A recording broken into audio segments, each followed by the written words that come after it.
All right, the hearing is in order. We completed a productive classified session down in the SCIF, and now we will begin the public portion of this hearing. I welcome back Secretary Hegseth, General Kane, and our acting controller, Mr. Jay Hurst. I thank all of them, including their families, for their service.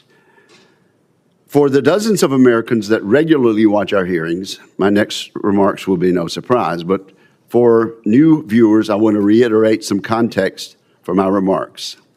I've said this at almost every hearing. We live in the most dangerous security environment since World War II.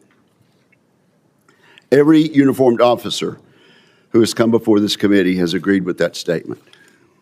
First and foremost, we're locked in a competition with Xi Jinping and the Chinese Communist Party. The competition is high stakes, and it is about whether this will be an American-led century or a century defined by authoritarian, autocratic regimes that care little for the needs of their citizens or those in neighboring countries. The Chinese Communist Party has accelerated its historic military buildup and its predatory economic practices against Americans and countries the world over. Xi Jinping leads not only China, but also an axis of aggressors. This growing alliance cannot be denied. It includes China, Russia, Iran, and North Korea. They're united around this goal, to oppose America's interests and the interests of other like-minded democratic countries across the globe. Vladimir Putin's war of choice in Ukraine has now entered its 5th year. In Putin's objectives, we hear echoes of the imperialistic ambitions of World War II's aggressors, including Adolf Hitler. Vladimir Putin has suffered 1.2 million casualties and failed miserably in his military objectives. Along the way, he has transformed Russia's economy into one fueled by war, raising the prospect of an even more aggressive Moscow for the foreseeable future. Most of Iran's leaders are now deceased, but they and those who survived them have consistently sought violence against America, Israel, our Gulf allies, and the Iranian people. We saw this during the October 7th massacre, during their continued support for Hezbollah and Hamas, and in their desire to engage in nuclear blackmail. Iran's ayatollahs have consistently represented a threat to American interest. Kim Jong-un has joined Mr. Putin's war of aggression. He continues a military and nuclear buildup that threatens South Korea, Japan, and the United States. Ties have never been closer among these four dictators, among these four dictatorships. They support each other's aggressive endeavors, they prop each other up financially, and they scheme to undermine America's objectives. We should expect them to continue this behavior. This context plays out across every dimension of national power: the economy, technology, diplomacy, and more. But today we're here to talk about the military dimension of this competition. These regimes have regularly tried to take by force what they cannot secure through the political process. For that reason, we must be ready to deter conflicts and, if necessary, to win them. President Trump has used the U.S. military appropriately and effectively for American interests. He has viewed our adversaries as a united bloc and has taken action in light of that reality. In Operation Absolute Resolve and associated statecraft, the president removed an aspiring dictator off the board and set up Venezuela for a future aligned with democratic interests. In Operation Midnight Hammer, he sought to eliminate the Ayatollah's nuclear program. When the Ayatollah chose to double down, the president launched Operation Epic Fury. In that mission, he has worked to remove the regime's conventional military capabilities and force it back to the table for a permanent solution. While we all mourn the tragic loss of the 14 service members who've lost their lives in this conflict, we do so knowing the world is safer without a nuclear Iran. All of these actions are part of a peace through strength strategy In this approach, we seek first to avoid war, but we take military action when necessary to achieve U.S. interest. And so, Mr. Secretary, I'm pleased that you are here testifying today in support of President Trump's historic $1.5 trillion defense budget request. That sum will go a long way toward rebuilding our military capabilities for a generation. I should say up front that this may be a long hearing. There's much to discuss. This $1.5 trillion request is chock full of important programs and initiatives that are absolutely necessary to secure American interest in the 21st century. I think this funding underpins and accentuates three comparative advantages the United States possesses over the axis of aggressors. The first comparative advantage America enjoys over our adversaries is that we have the best innovation and industry in the world. So I hope our witnesses today will cover the progress we've made in just the past year rebuilding the American arsenal. Last year, our reconciliation bill, combined with bipartisan appropriation bills, achieved about $1 trillion defense budget. This year's request would represent a near 50% increase. Every penny of it should be money well spent, making down payments on crucial transformational capabilities such as drone warfare, low-cost munitions, and missile defense. Also last year, Congress and the executive branch achieved historic acquisition reforms. Consequently, we are well positioned to make huge gains on efficiency this year and in the years to come, making it much more flexible and a more timely process. I look forward to discussing how we might accelerate implementation of these actions. In particular, I'd like to see the Pentagon do more this year to drive competition in the defense industrial base. Competition absolutely drives better outcomes for our service members and taxpayers. Of course, our people are the final comparative advantage we have over our adversaries. We've enjoyed significant improvements in recruitment and retention, but we need to solidify a merit-based environment that fully cares for our personnel. I commend you, Mr. Secretary, for your efforts over the past year to do just that. That task will never be finished, of course, but we embrace it gladly and we salute the progress. We will always be striving to care for and equip American service members as much as possible. I look forward to more work between this committee and the department this coming year. With that, I turn to my friend and colleague, Ranking Member Jack Reed. Well, thank you very much, Mr. Chairman, and Secretary Hegseth, General Kane, Mr. Hurst, welcome. And please convey my appreciation, all of our appreciation, to our military service members and defense civilians. We owe them our deepest sense of gratitude. Mr. Secretary, this is your first public appearance before this committee in nearly a year. Since your last public testimony, you and President Trump have unwisely taken the United States to war with Iran. You ordered attack on Venezuela, cities like Washington, Los Angeles, Chicago, and Portland to police American citizens. And you have personally intervened to end the careers of dozens of military leaders without explanation. These actions will have significant and long-term consequences. Now you appear before us to ask for a $1.5 trillion budget, a 45% increase above last year. I must say I'm skeptical, and such a request demands intense scrutiny. 61 days ago, President Trump unilaterally began the war in Iran. He had no coherent strategy. He refused to make a case to the American people or consult Congress. He failed to present any evidence of an immediate threat, and he ignored the advice of military and intelligence experts who warned him of the consequences. Today, our nation is in a worse strategic position. The Strait of Hormuz was open, now it is closed. 13 service members have tragically lost their lives, and more than 400 have been wounded. We have lost dozens of aircraft, sustained significant damage to our bases in the area, and expended an alarming amount of our missile inventory. Morale and readiness across the force, especially among overdeployed units and vessels like the USS Gerald R. Ford aircraft carrier, have suffered. Gasoline and fertilizer prices throughout the world have surged. American families are bearing the cost of a war they wanted nothing to do with and have gained nothing from. And yet, Secretary Hegseth, you declared victory a month ago. On April 8th, you said, in your words, Operation Epic Fury was a historic and overwhelming victory. By any measure, Epic Fury decimated Iran's military and rendered its combat forces ineffective for years to come. Let me be clear.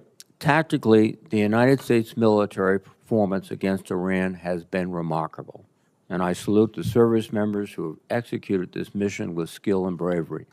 The problem with your statements, Mr. Secretary, is they are dangerously exaggerated.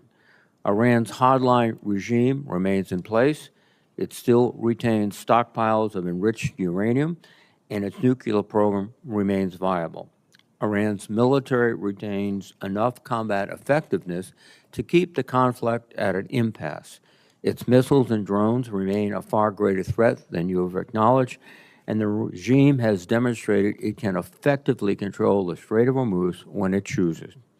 Mr. Secretary, I am concerned that you have been telling the President what he wants to hear instead of what he needs to hear. Bold assurances of success are a disservice to both the Commander-in-Chief and the troops who risk their lives based on them.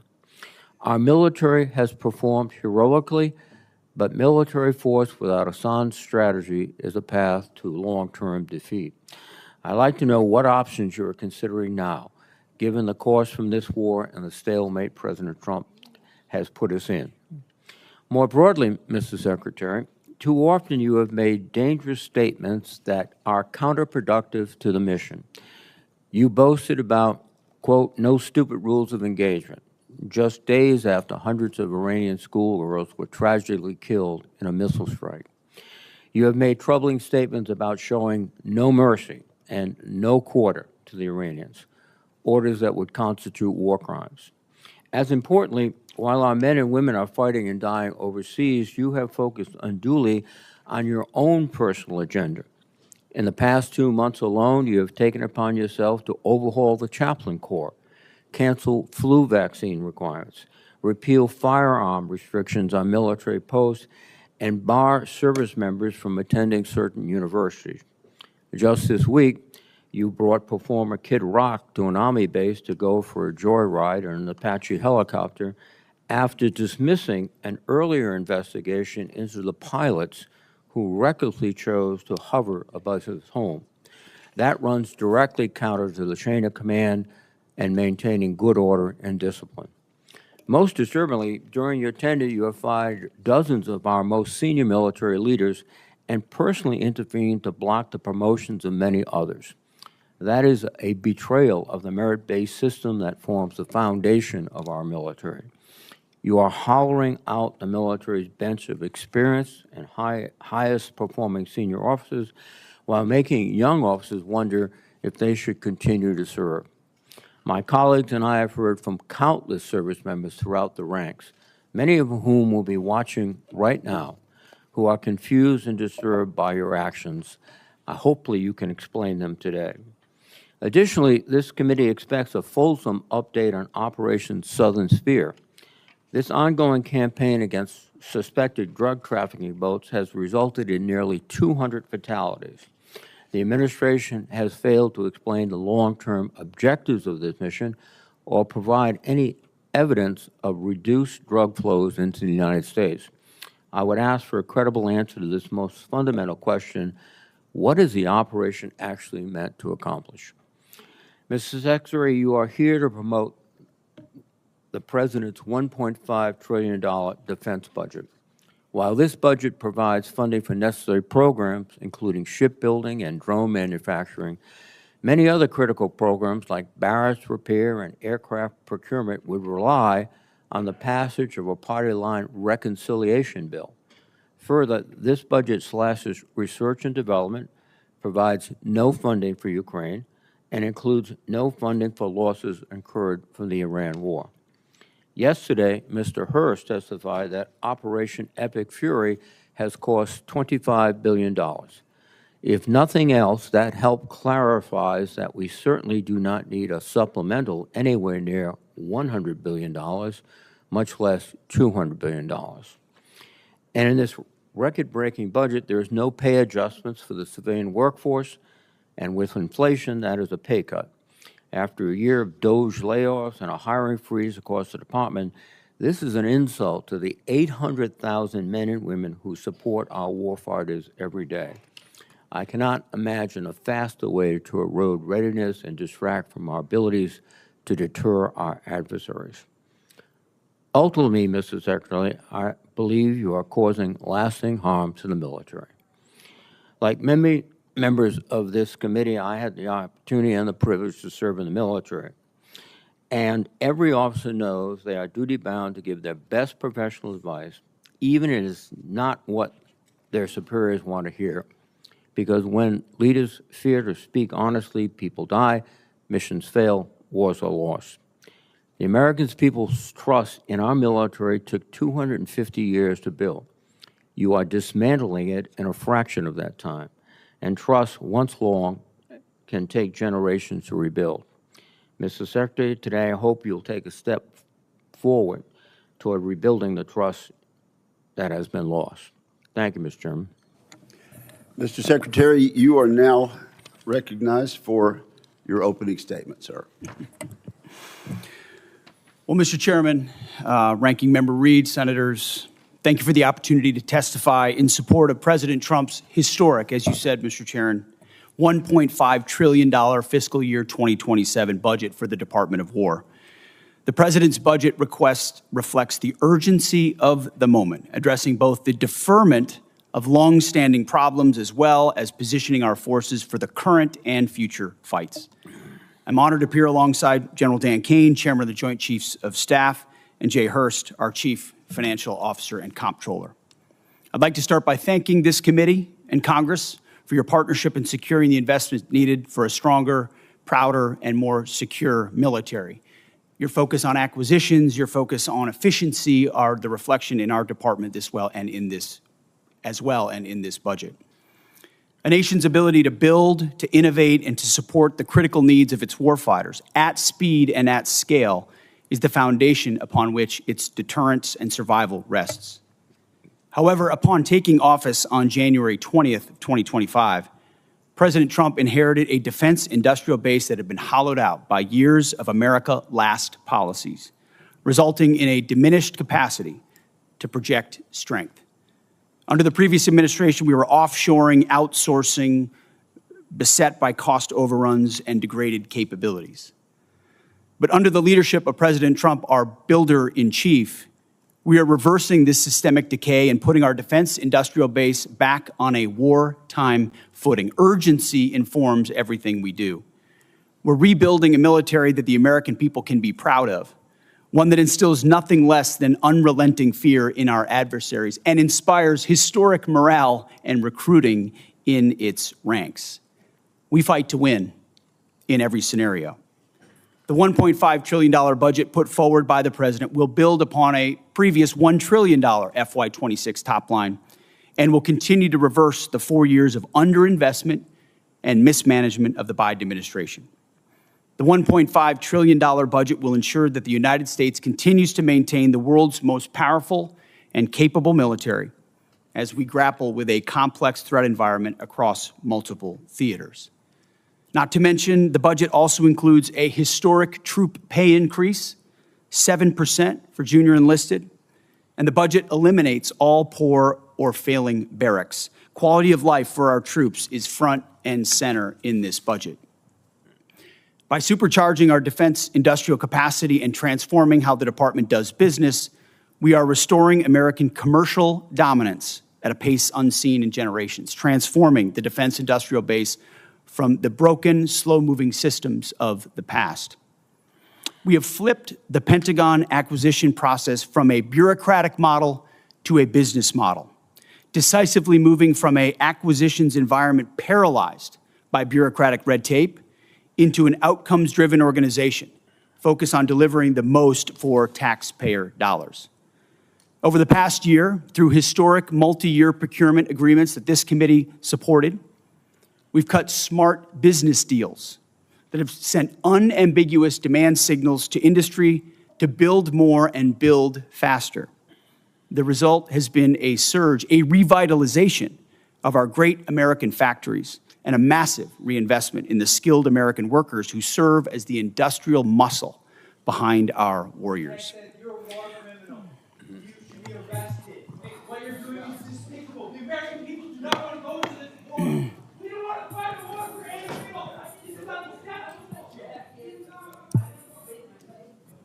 Further interruptions of our hearing will be treated in like manner. We appreciate the First Amendment rights of Americans to express themselves, but disruption of this hearing will not be tolerated. So, Mr. Secretary, you may continue.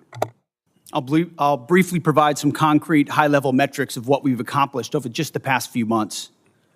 These are announced new facilities and investments to support American warfighters. The department has helped stimulate more than 250 private investment deals in 39 states, 180 cities, in 150 companies worth more than $50 billion.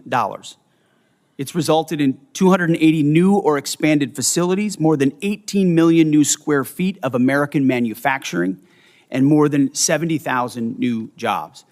These $50 billion in investments in new plants, new assembly lines, and new factories are private investments, not taxpayer dollars. By completely transforming our department's business model, American companies are investing in America with their own dollars, a historic demonstration of American manufacturing and defense revitalization, all with their money, not Uncle Sam's. This has never been done before and is long overdue, from a bureaucratic model to a business model. These investments equal great things for America, for American families, and American workers, to ensure that our warfighters have everything they need, all American made. Together with the help of the policy updates and appropriations passed by Congress, President Trump's War Department has begun to turn the lights back on in our manufacturing towns across this country, forging a lethal arsenal of freedom. Every policy we pursue, every budgetary item we request serves to ensure that this department remains laser-focused on increasing lethality and survivability from the front lines to the factory floor. This is a historic budget, as you said, Mr. Chairman. This is a fiscally responsible budget, and this is a warfighting budget. Speaking of warfighting, the topic of Iran, I'm sure, will come up often today, which I welcome. I look forward to sharing the incredible success of our military effort achieved in a matter of weeks. President Trump has the courage, has had, unlike other presidents, to ensure that Iran never gets a nuclear weapon and that their nuclear blackmail never succeeds. We have the best negotiator in the world driving a great deal. Unfortunately, as I said yesterday, and I'll say it again today, the biggest adversary we face at this point are the reckless naysayers and defeatist words of congressional Democrats and some Republicans. Defeatists from the cheap seats who 2 months in seek to undermine the incredible efforts that have been undertaken and the historic nature of taking on a 47-year threat with the courage no other president has had, to great success and great opportunity for preventing Iran from having a nuclear weapon. Despite this, under President Trump, we are restoring the unbreakable might of American manufacturing. We're providing for our warfighters, and we are putting the people and interests of this country first. May Almighty God continue to watch over our troops wherever they are, and may we honor the legacy of those brave Americans that we have lost. This is our sacred mission, and this is what we will continue to execute on. Thank you, Mr. Chairman. Thank you for that statement, Mr. Secretary. General Kane, you're recognized. Thank you, Chairman Wicker, Ranking Member Reed, members of the committee, and your staff, who we never get to say thanks to. Thanks for having me today. I'm honored to be here alongside the Honorable Pete Hegseth and the Honorable Jay Hurst to testify on the President's fiscal 2027 budget. I'm grateful for the opportunity to testify today, and I'm thankful for your continued partnership and support of our warfighters defending the homeland and our interests around the world. It's a privilege to speak with you today about the foundation of America's strength, the 2.8 million members of our joint force. And I am continually inspired by the soldiers, sailors, airmen, Marines, Guardians, Coast Guardsmen, and civilians standing the watch for the nation, supported always by their families. They could have chosen a much easier path, any other path, but they volunteered for a life of purpose and passion and service. And every single day they rise to meet the nation's challenges, from combat operations to critical support roles, with the courage, tenacity, and grit that keeps our nation strong and secure.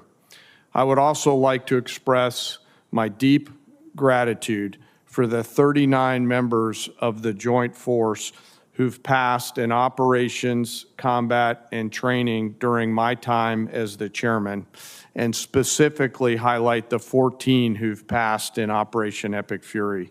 The Secretary and I are deeply grateful for each of them and their families, and their names will never be forgotten. As the chairman, my duty is to ensure our civilian leadership has a comprehensive range of military options and the associated risks required to make the nation's hardest and most complex decisions. I owe the President, the Secretary, and the Congress the truth at every turn. And my blueprint for this role has always been that of General George C. Marshall. His firm commitment to civilian control and a nonpartisan military remains my constant standard. And I strive to emulate his candor, delivering the facts leaders need to hear, not always what they want to hear.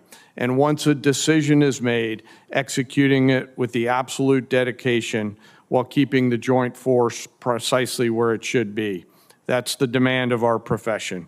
As I sit before you today representing our incredible joint force, I want to emphasize my commitment to this committee and to the Congress. I will always follow General Marshall's steadfast example by providing clear and candid nonpartisan military advice, working together to ensure the military remains squarely focused on one thing, being prepared to deter and, if called upon, fight and win our nation's war. And that is our mission.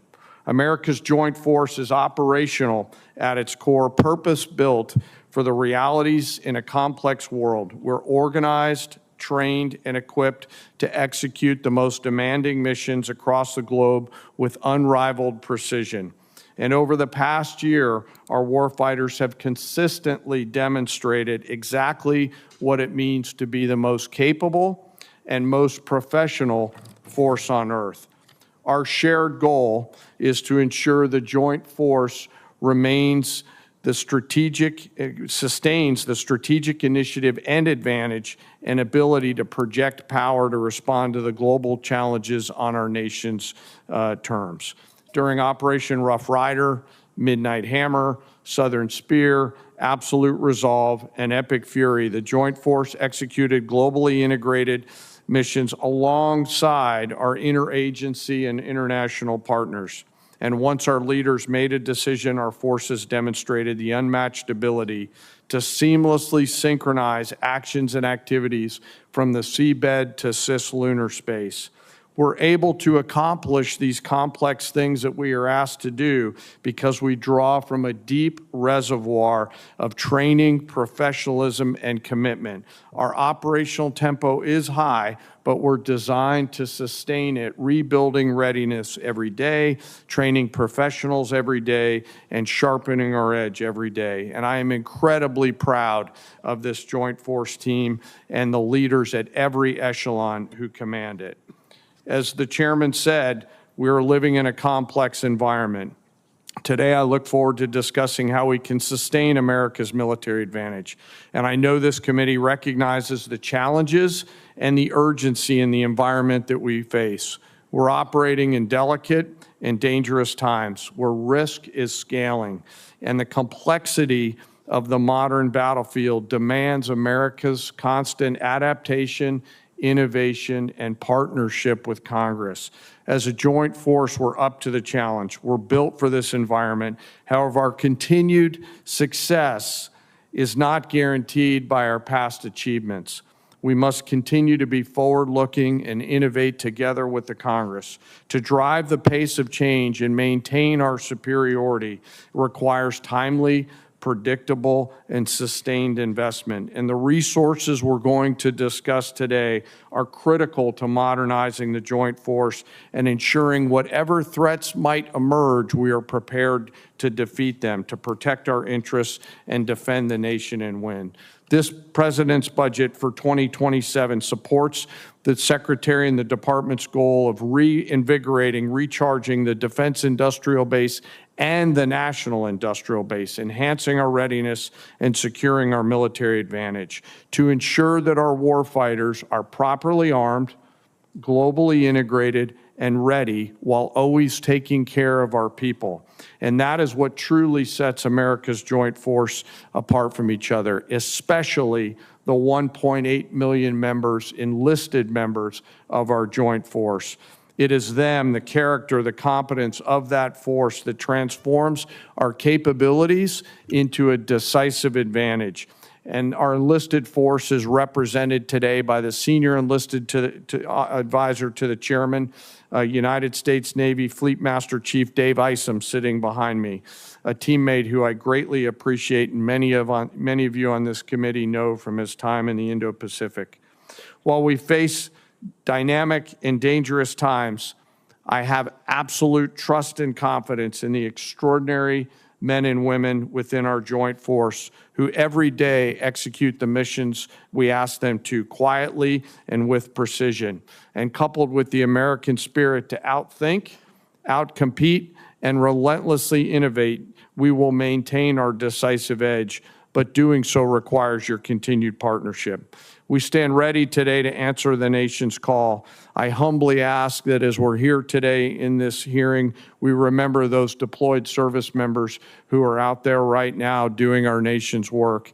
And may we always remember our fallen and never forget them or their families who continue to show us what courage looks like. Thank you for your enduring support, and I look forward to your questions. Thank you very much, General. We appreciate your service. Let's jump right in. Secretary Hegseth, let's talk about the money from Reconciliation 1.0 last year. There have been some complaints about the speed, but not everything we hear is actually accurate. How much of the $154 billion from Reconciliation has the Pentagon put on contract? My understanding, Mr. Chairman, first I'd like to say what an important vehicle Reconciliation was for us and how it gave us a chance coming out of FY25 to advance the President's priorities, whether it's drone dominance, Golden Dome for America, shipbuilding, the defense industrial base. It was a critical vehicle for us. The number you're looking for is about, what I'm looking at, about $26 billion right now. But we've got the floodgates about to open and apply to those priorities. Okay, so unfortunately, you're starting a bit late through no fault of your own because the money was not sent timely by the Office of Management and Budget to the department until last month. That's over and done with, but it should be mentioned. Mr. Secretary, where are we on the obligation rates as far as a normal appropriation bill? Are we a little behind, a little ahead, or what? I would say probably a little bit behind as it pertains to Reconciliation, but part of that is, as you know, this is a new funding vehicle for the department. And twofold. One, you got to make sure you do it right and do it in a fiscally responsible way in conjunction with the Congress to ensure that we meet congressional intent. But also that we've been using it to energize our ability to exercise new pathways, to get at problems in different and more dynamic ways that don't get stovepiped or stuck in the bureaucracy. So yes, there's been some delays, but ultimately I think it's all goodness on the other side, given the new nature of this funding vehicle. Right. Yes. Well, and things have been done differently, and we appreciate that. But Mr. Secretary, will you commit to us that you'll keep the committee informed frequently of your efforts to get all this money out the door, so our industrial base can start building as you have described in this new flexibility that we provided them? Absolutely. And you mentioned a few things in reconciliation that you think have been game changers. I don't think we've talked enough about some of the game changers. For years, we failed to take action on rebuilding America's drone industrial base and critical mineral supply chains.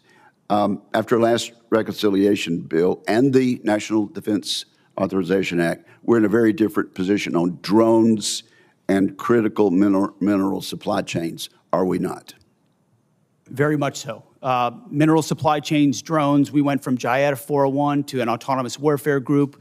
We're looking at the concept of a sub-unified command, and you're looking at $54 billion in the FY27 budget dedicated to drone dominance, UAS, counter-UAS, ensuring we can scale not just exquisite drones, but also the attritable ones that are proliferating on the battlefield today. We need to be ahead. Are there any other initiatives from last year's bill that you want to point out? And you only have a minute and a half. The investment in Golden Dome for America, Right. the ability to get running on that, and we are on schedule to deliver capabilities inside this administration. Minerals and shoring up supply chains on minerals. The Office of Strategic Capital, which its ability to loan gives 10x to new entrants into the department, the opportunity to fund things that wouldn't normally meet the threshold for the department, but give them the running room to invest in those capabilities, and we've already seen fruit from that as well. And briefly, General Kane, there's no question that Vladimir Putin's Russia is taking serious action to undermine our efforts for success in Iran. Is there any question about that? Senator, I think there's actions and activities that are mindful of the hearing room we're in, but there's definitely some action there. Thank you very much. Senator Reed, you're recognized. Thank you very much, Mr. Chairman. Mr. Secretary, you recently fired the Army Chief of Staff, General Randy George, who's one of the most distinguished and decorated officers of his generation. General George's nomination came before us. We reviewed it thoroughly, and we concurred. Why did you fire General George? Well, as I did then, and I'll say now, we thank General George for his service. And out of respect to him and other officers, we never talk about the nature of why certain officers are asked to step down. But we all serve at the pleasure of the president. And ultimately, my view in coming into this department, as I stated in my confirmation hearing, was to change the culture of the department. And it's ultimately challenging to change the department, the culture of a department with the same people who are a part of or in that department. So I have made many changes with general officers. We will continue to make changes as necessary with general officers, and they will be in keeping with the trajectory of where we would like to take the department. But it doesn't take away from the service of those, and I think you will note that every officer that's been asked to leave has been treated with respect. Interesting. Of the 24 officers that you have fired for reasons unrelated to performance, since you have not indicated any cause, 60% are black or females. Now, did the president direct you to single out female and black officers to be dismissed? Senator, of course not. And as we've emphasized at this department from the beginning, the only metric is merit. This members on this committee and the previous leadership of this department were focused on social engineering, race and gender in ways that we think were unhealthy for the department, focusing on those things, making decisions based on those things. Okay. In President Trump's War Department, we make decisions based on only one thing, merit. And that's how we've made decisions going forward. That's how we've made them, and that's how we'll make them going forward. Well, let me go back to General George. What did he fail in terms of his lack of merit to continue serving? As I said, I don't talk about the nature of dismissal out of respect for these officers. But ultimately, we want to take the department in a particular direction, certain services in a particular direction, and we want leadership that's running as fast in that direction as possible. And in some cases, we make changes accordingly, but do so out of respect to those officers. Well, I think that direction from your behavior is an intense interest in Christianity, in nationalism, and in not recognizing the talents of women and non-white gentlemen, and that's the wrong direction. I don't know what you're insinuating, Senator, but I am not ashamed of my faith in Jesus Christ. Well, No, I'm not. you shouldn't be And ashamed. if you want to shame me for it, go ahead. I'm not shaming you, but are you critical of other faiths? I am a believer. I'm quite open in that, and our department allows for a multitude of faiths. So I don't know what you're suggesting. I've heard the likes of things that people like you suggest to try to smear my character, and I won't give into it. No. I'm sorry, Mr. Secretary, but broadcasting before the national religious broadcasters stressing the need for more Christianity in the military forces doesn't seem like a neutral position in which you tolerate and accept all religions. Let me move on. The strategic aspects of this operation in Iran. The president declared that we're going to destroy their missiles and raise their missile industry to the ground. And after more than 13,000 strikes, unclassified assessments conclude that Iran retains more than 40% of its drone arsenal and 60% of its ballistic missile launches compared with pre-war levels. That's one of his objectives. The second objective was regime change. To the great proud people of Iran, I say tonight that the hour of your freedom is at hand, and we will take over your government. Well, when we finish, we'll take over government. That has not succeeded. And then one of his other things is at the onset of the war, the president said, we will ensure that Iran does not obtain a nuclear weapon. Military operations in Iran have not achieved that goal yet. And it also seems to indicate that his pronouncements about Operation Midnight Hammer obliterating the nuclear policy and structure of the Iranians was false. So you have not achieved any of the objectives yet that has the president mentioned. Well, in this setting, I won't talk about the nature of metrics, which are classified, as you know, Senator. But I can say that looking at the objectives we set out to achieve from the beginning, some of which you laid out, our military objectives have been stunningly effective. Take, for example, their defense industrial base. They're completely incapable at scale at any level of reconstituting the capabilities you referred to, which is a devastating result for any country, especially one whose ambitions are as wide as Iran's.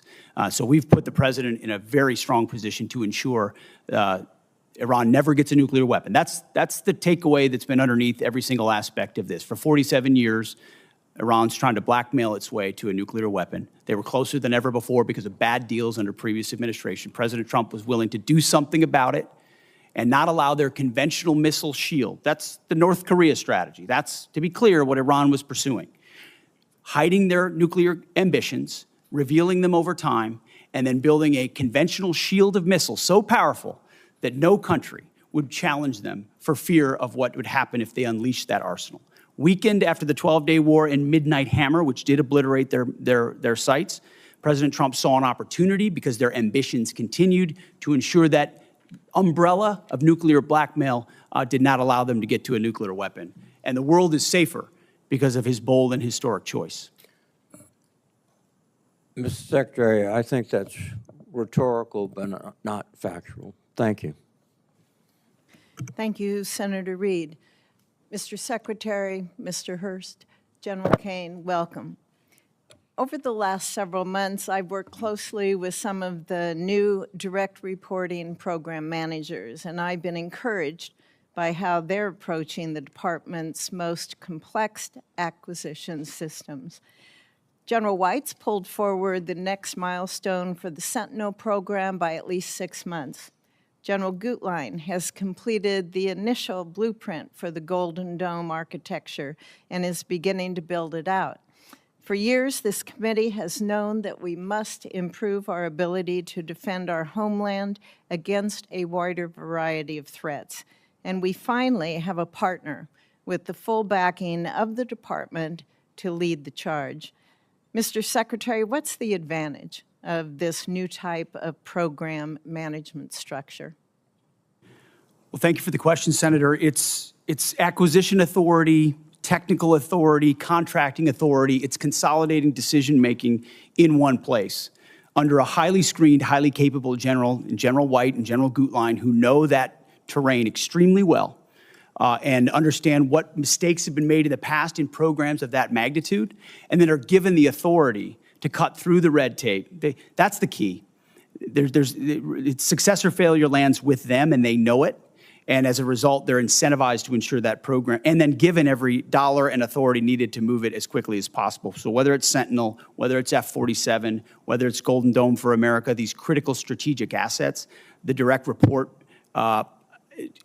construct, along with Deputy Secretary Feinberg, who is a national treasure and is changing the way we do business at this department, is giving us a chance to ensure these critical systems are delivered. Thank you. And General Kane, can you give us your thoughts on why the Golden Dome received why they must receive that requested $17 billion in funding for the fiscal year 27? Well, Senator, it's as you know, it's an essential part of our Homeland Security layered defense, and as General Gutlein begins to do the work that you're asking about, and frankly helping to advance, you know, the insurance around that down payment, charging the defense industrial base with those capital allocations will allow them to get after it much quicker. We appreciate the help. And if there's a delay in that funding? Well, I hopefully there won't be, Senator, because we've got a leader on that account 24/7, 365. But if we do, we'll always, of course, come back and talk to the Congress, but also figure out what has to be true to help that constraint get removed in that production system. And that's really what we're asking these leaders to do, is to be able to get past the theory of constraints. Okay, thank you. Secretary Hegseth, I agree with your statement on nuclear deterrence when you said nothing else matters if we don't get this right, so we will. We need a modernized nuclear triad and NC3 architecture that can credibly deter multiple adversaries instead of an insufficient nuclear force structure based on fundamentally flawed assumptions made 16 years ago. Our presidents must also have a more diverse set of options so that they can effectively manage more complex nuclear escalation dynamics. So, Mr. Secretary, how does this budget request achieve those objectives? Well, thank you for your leadership on this issue for a very long time. First and foremost, it invests in it. $71 billion in our nuclear triad and NC3, understanding that if you get that wrong, you get everything else wrong. Frankly, it's why the Iran effort is so important. Imagine what the situation in the region would look like if Iran also wielded a nuclear weapon, and the limits it would put on our capabilities in those situations. Our adversaries have to deal with that dilemma because of the strength of our nuclear triad. So that $71 billion investment, the DERPMs that have been put over top of it to move those systems left, as you acknowledged, it's just been a priority since we came into the building, and we're funding it accordingly. And Chairman Kane, Secretary Hegseth, whoever would like to answer this, should our nuclear command control and communication systems like the SAOC be given the same level of priority as Congress considers the department's budget request as our triad? I think so, but I defer to the chairman. Yes, ma'am. We got to be able to see to anything. So, yes, ma'am. Thank you. Senator Shaheen, you are recognized. Thank you, Madam Chair. Secretary Hegseth, Congress enacted $400 million to provide security assistance to Ukraine in January. Now, the committee received a notification just yesterday confirming only that the funding would go toward Ukraine. It contained no details about the type of equipment, no delivery timelines, nothing that is typically included in these notifications. And when asked about the delay in funding, the committee was told that Bridge Colby was developing a spend plan, but we've received nothing. So when can we expect the full spend plan for this appropriation? And Madam Chair, can I, if this is not already part of the record for the committee, can I enter it into the record? We acknowledge and are executing on the European capacity building amount of $400 million that you referred to. Undersecretary Colby's done a great job looking at options and worked very closely with our European commander, General Grinkowitz. So his requests of what makes the most sense will inform what ultimately is invested in. Well, this notification says that UCOM coordinated on the spend plan in March, but General Grinkowitz told this committee on April 16th that he had not yet been asked to review any spend plan for this appropriation. So, General Kane, have you received the spend plan for funds in Ukraine, and have you asked the UCOM commander for his concurrence? I do not believe so, but I will find out, Senator, and get back to you by the end of the day. Thank you. And yesterday, Mr. Hurst, you told the House that you needed to seek legal review to appropriate the funds as Congress intended. So can you share with us what the nature of that legal review is? And it seems to me the law was pretty clear. I saw it. It was part of the defense appropriations bill that we passed in January. And as you know, violating congressional intent on appropriating funds is a violation of the Impoundment Control Act. So what's the nature of the legal review that you have to get? Thanks for the question, Senator. What we were looking at is if we could use the funds in the same manner as USAI, and we had our counsel look at that. And so they provided us a legal opinion on how the funds could be used to support European capacity building. And can you share with this committee what that legal opinion is? Ma'am, I don't have a copy of that, but we can ask the OGC office if they can supply it to you. Madam Chair, can we ask that that legal opinion is shared with the committee officially? Thank you. Also, I don't know who can answer this, but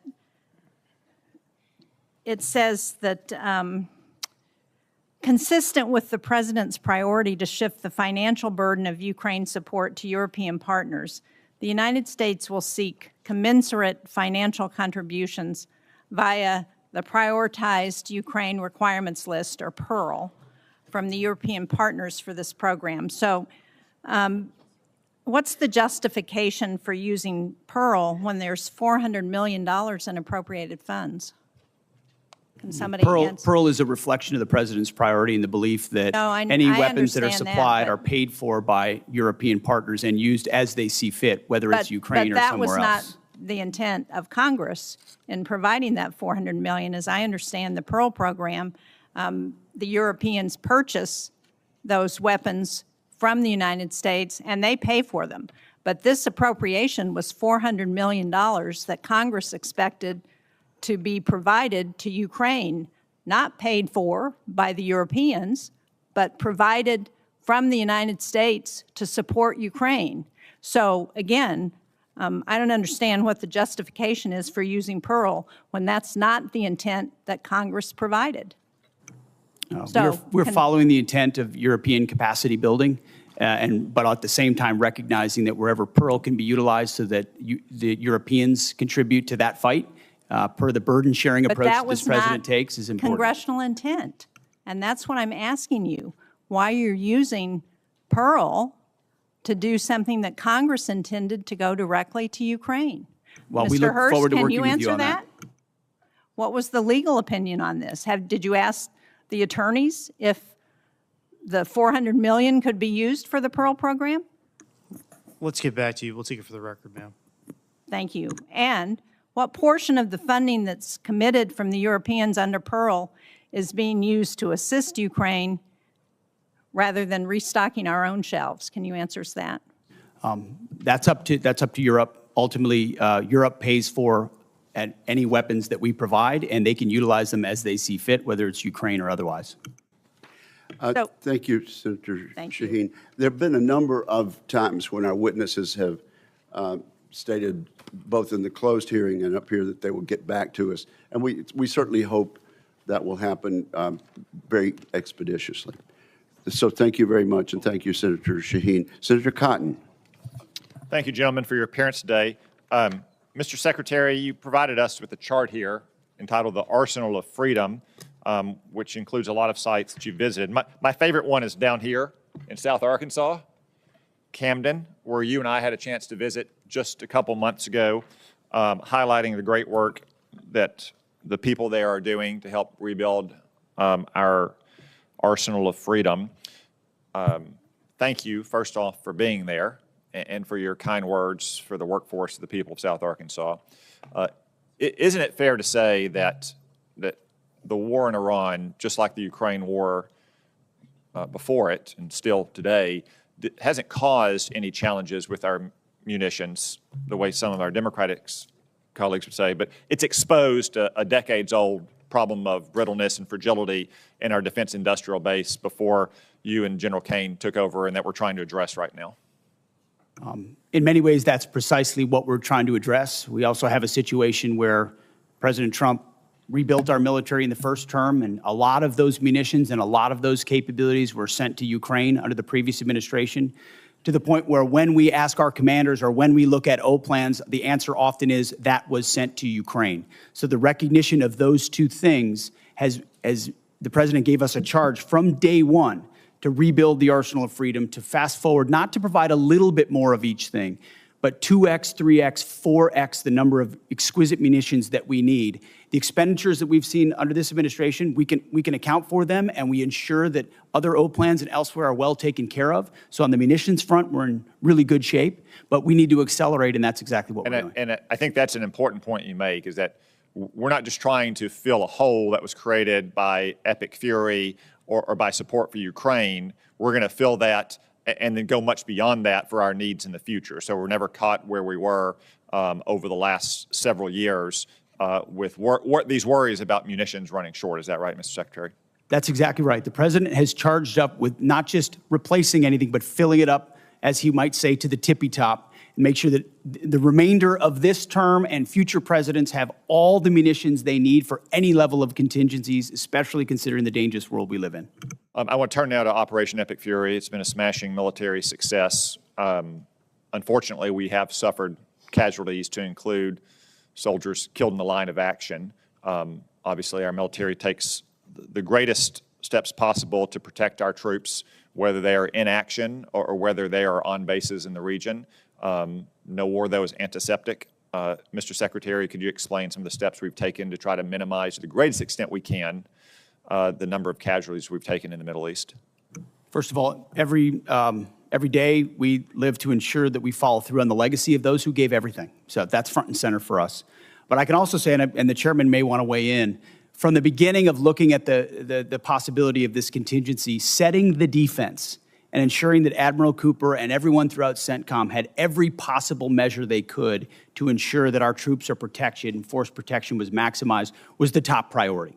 Moving assets to the region, we integrated our air defenses with local Gulf countries to ensure our shot doctrine was maximized, whether it's ballistic missiles or on drones, flowing in the most recent capabilities to ensure we can intercept drones, moving troops off the X. I think what people mostly don't know is that a massive effort was undertaken before this conflict to move as many humans off of targets to other places and maintain operational security about where they might be to minimize the space with which Iran could hit. We always knew something getting through was a tragic possibility.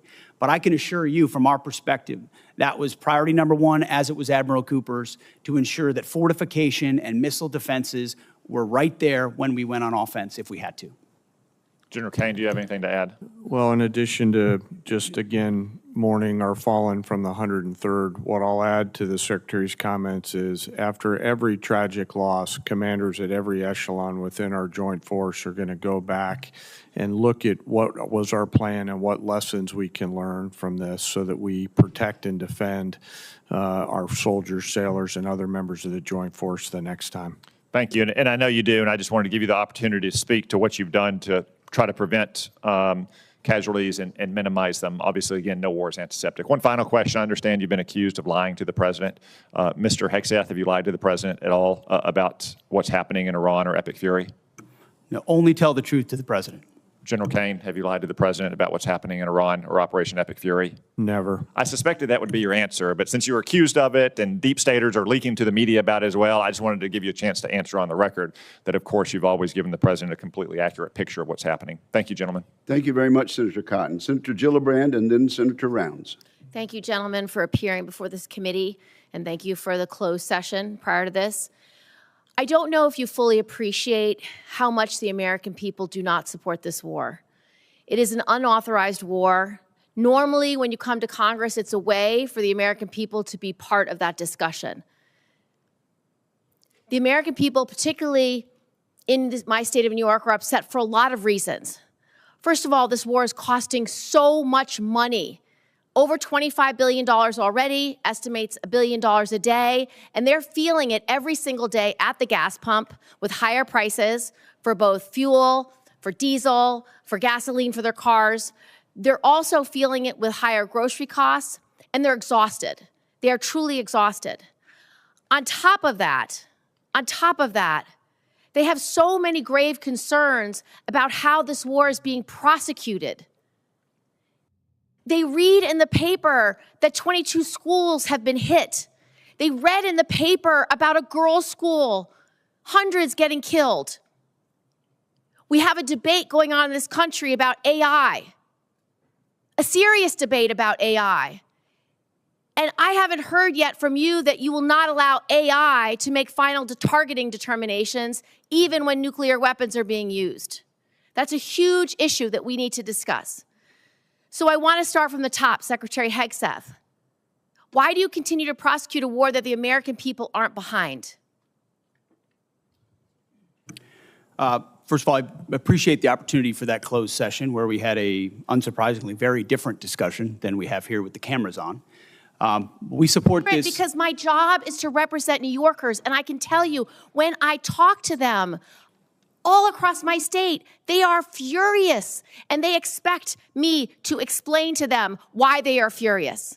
And Senator, when I talk to Americans, and especially when I talk to the troops, they are grateful for a president who has the courage to take on this threat after 47 years of what Iran has done, targeting and killing Americans, and what it would mean to the world if Iran's nuclear ambitions were actually achieved. So the question I would ask to you and to others is, what is the cost of a nuclear-armed Iran? What is the cost to the American people if the world's most dangerous regime has a nuclear weapon? But the truth is, they don't want war coming to this shore, and when you do a decapitation operation, the likelihood is going to be exchanged in the United States. There's no evidence that we are safer because of this war. We did not have any evidence that Iran intended to imminently attack this country in any way, shape, or form. So I disagree with your assessment that we are under threat. Do you not believe them when they say death to America? Listen, our adversaries use rhetoric all the time. What I'm concerned about is we are not safer, and I would just like to know why you have not sought the support of the American people, and 3 out of 5 Americans are against this war today. I believe we do have the support of the American people, and we have briefed regularly what this mission looks like and why it's critically important that we undertake it. And I would remind you and this group that we're 2 months in to an effort. And many congressional Democrats, as I pointed out, want to declare defeat 2 months in.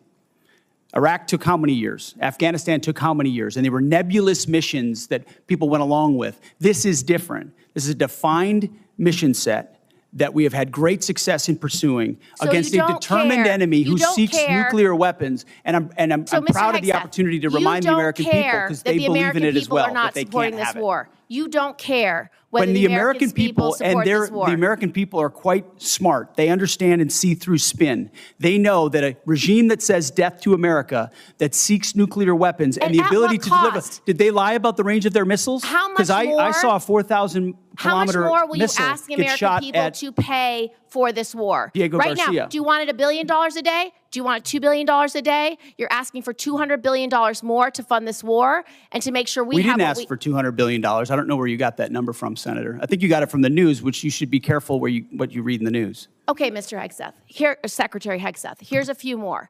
Let's talk about how you're prosecuting the war.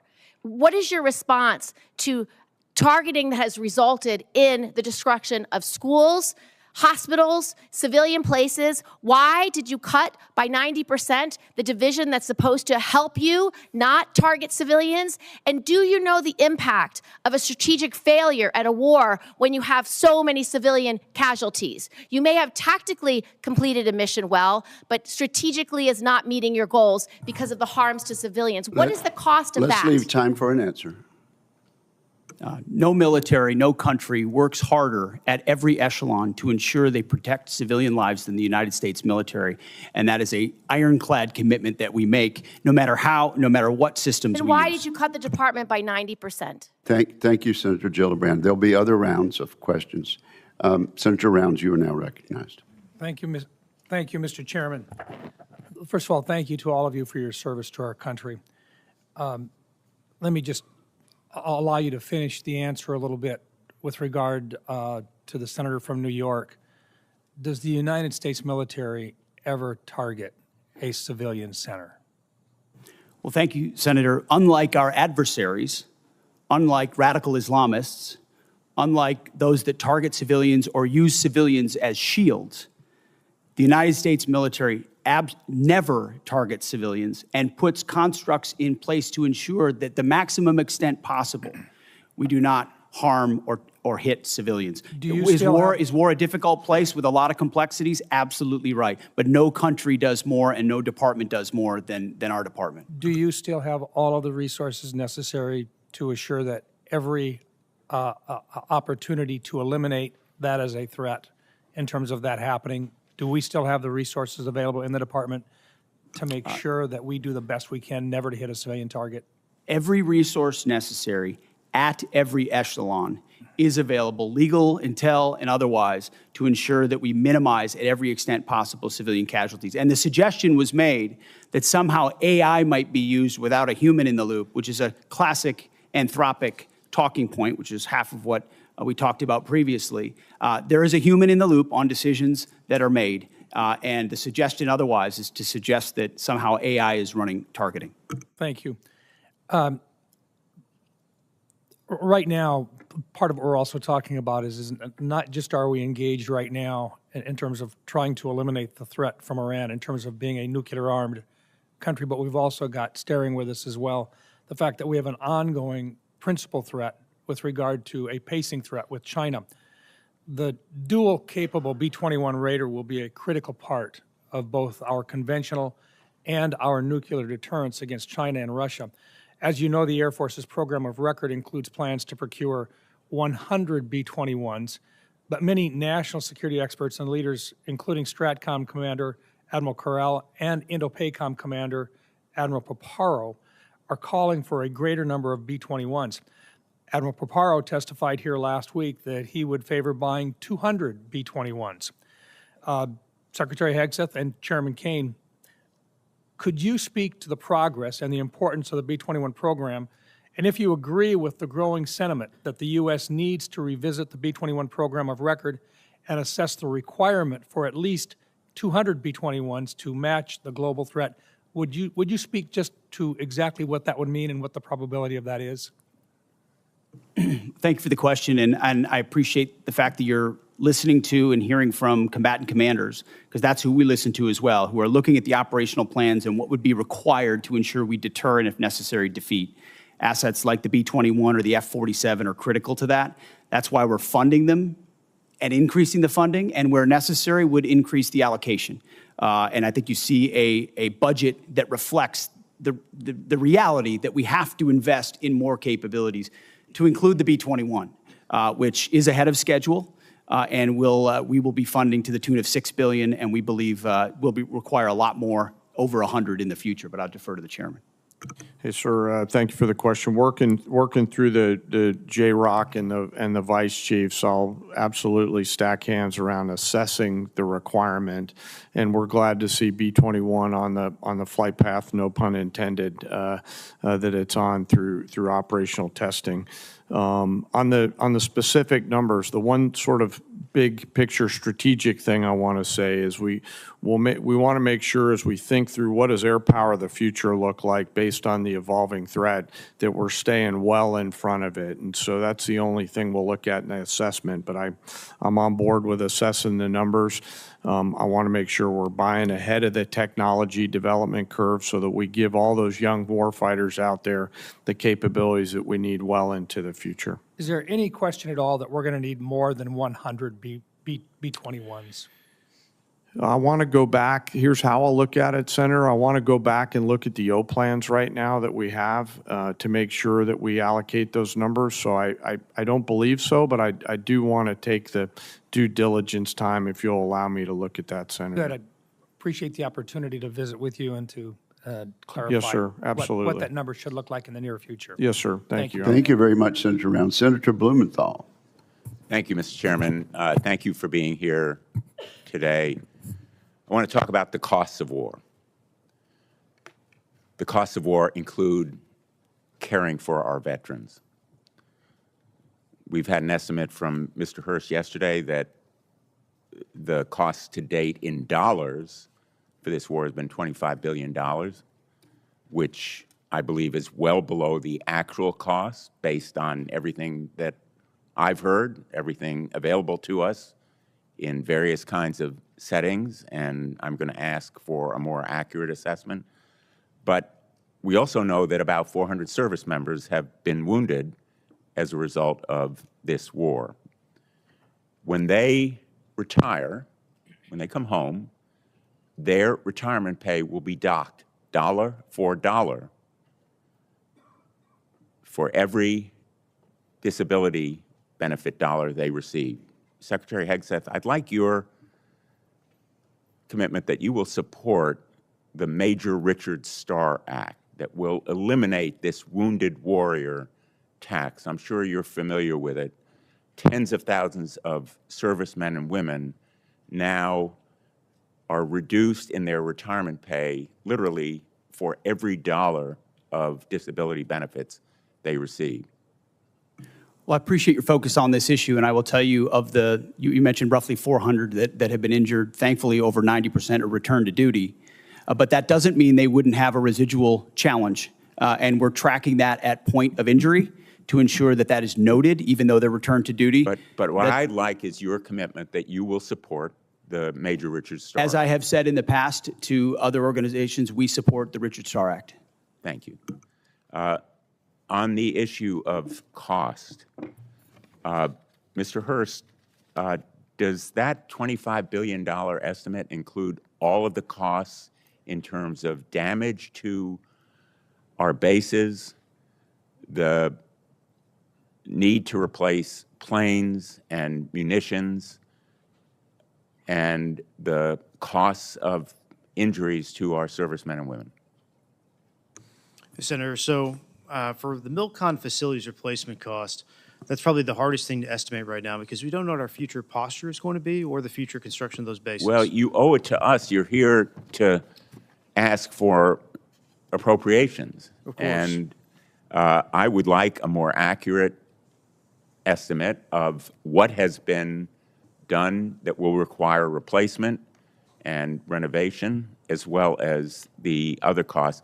And I think $25 billion is probably less than half, maybe less than a quarter of the total cost of war, which is the reason why the supplemental request is much higher. So I think you owe it to the American people to give us the straight talk about what the costs have been. Mr. Secretary, I know you have characterized this war as an astonishing military success, to use your words yesterday.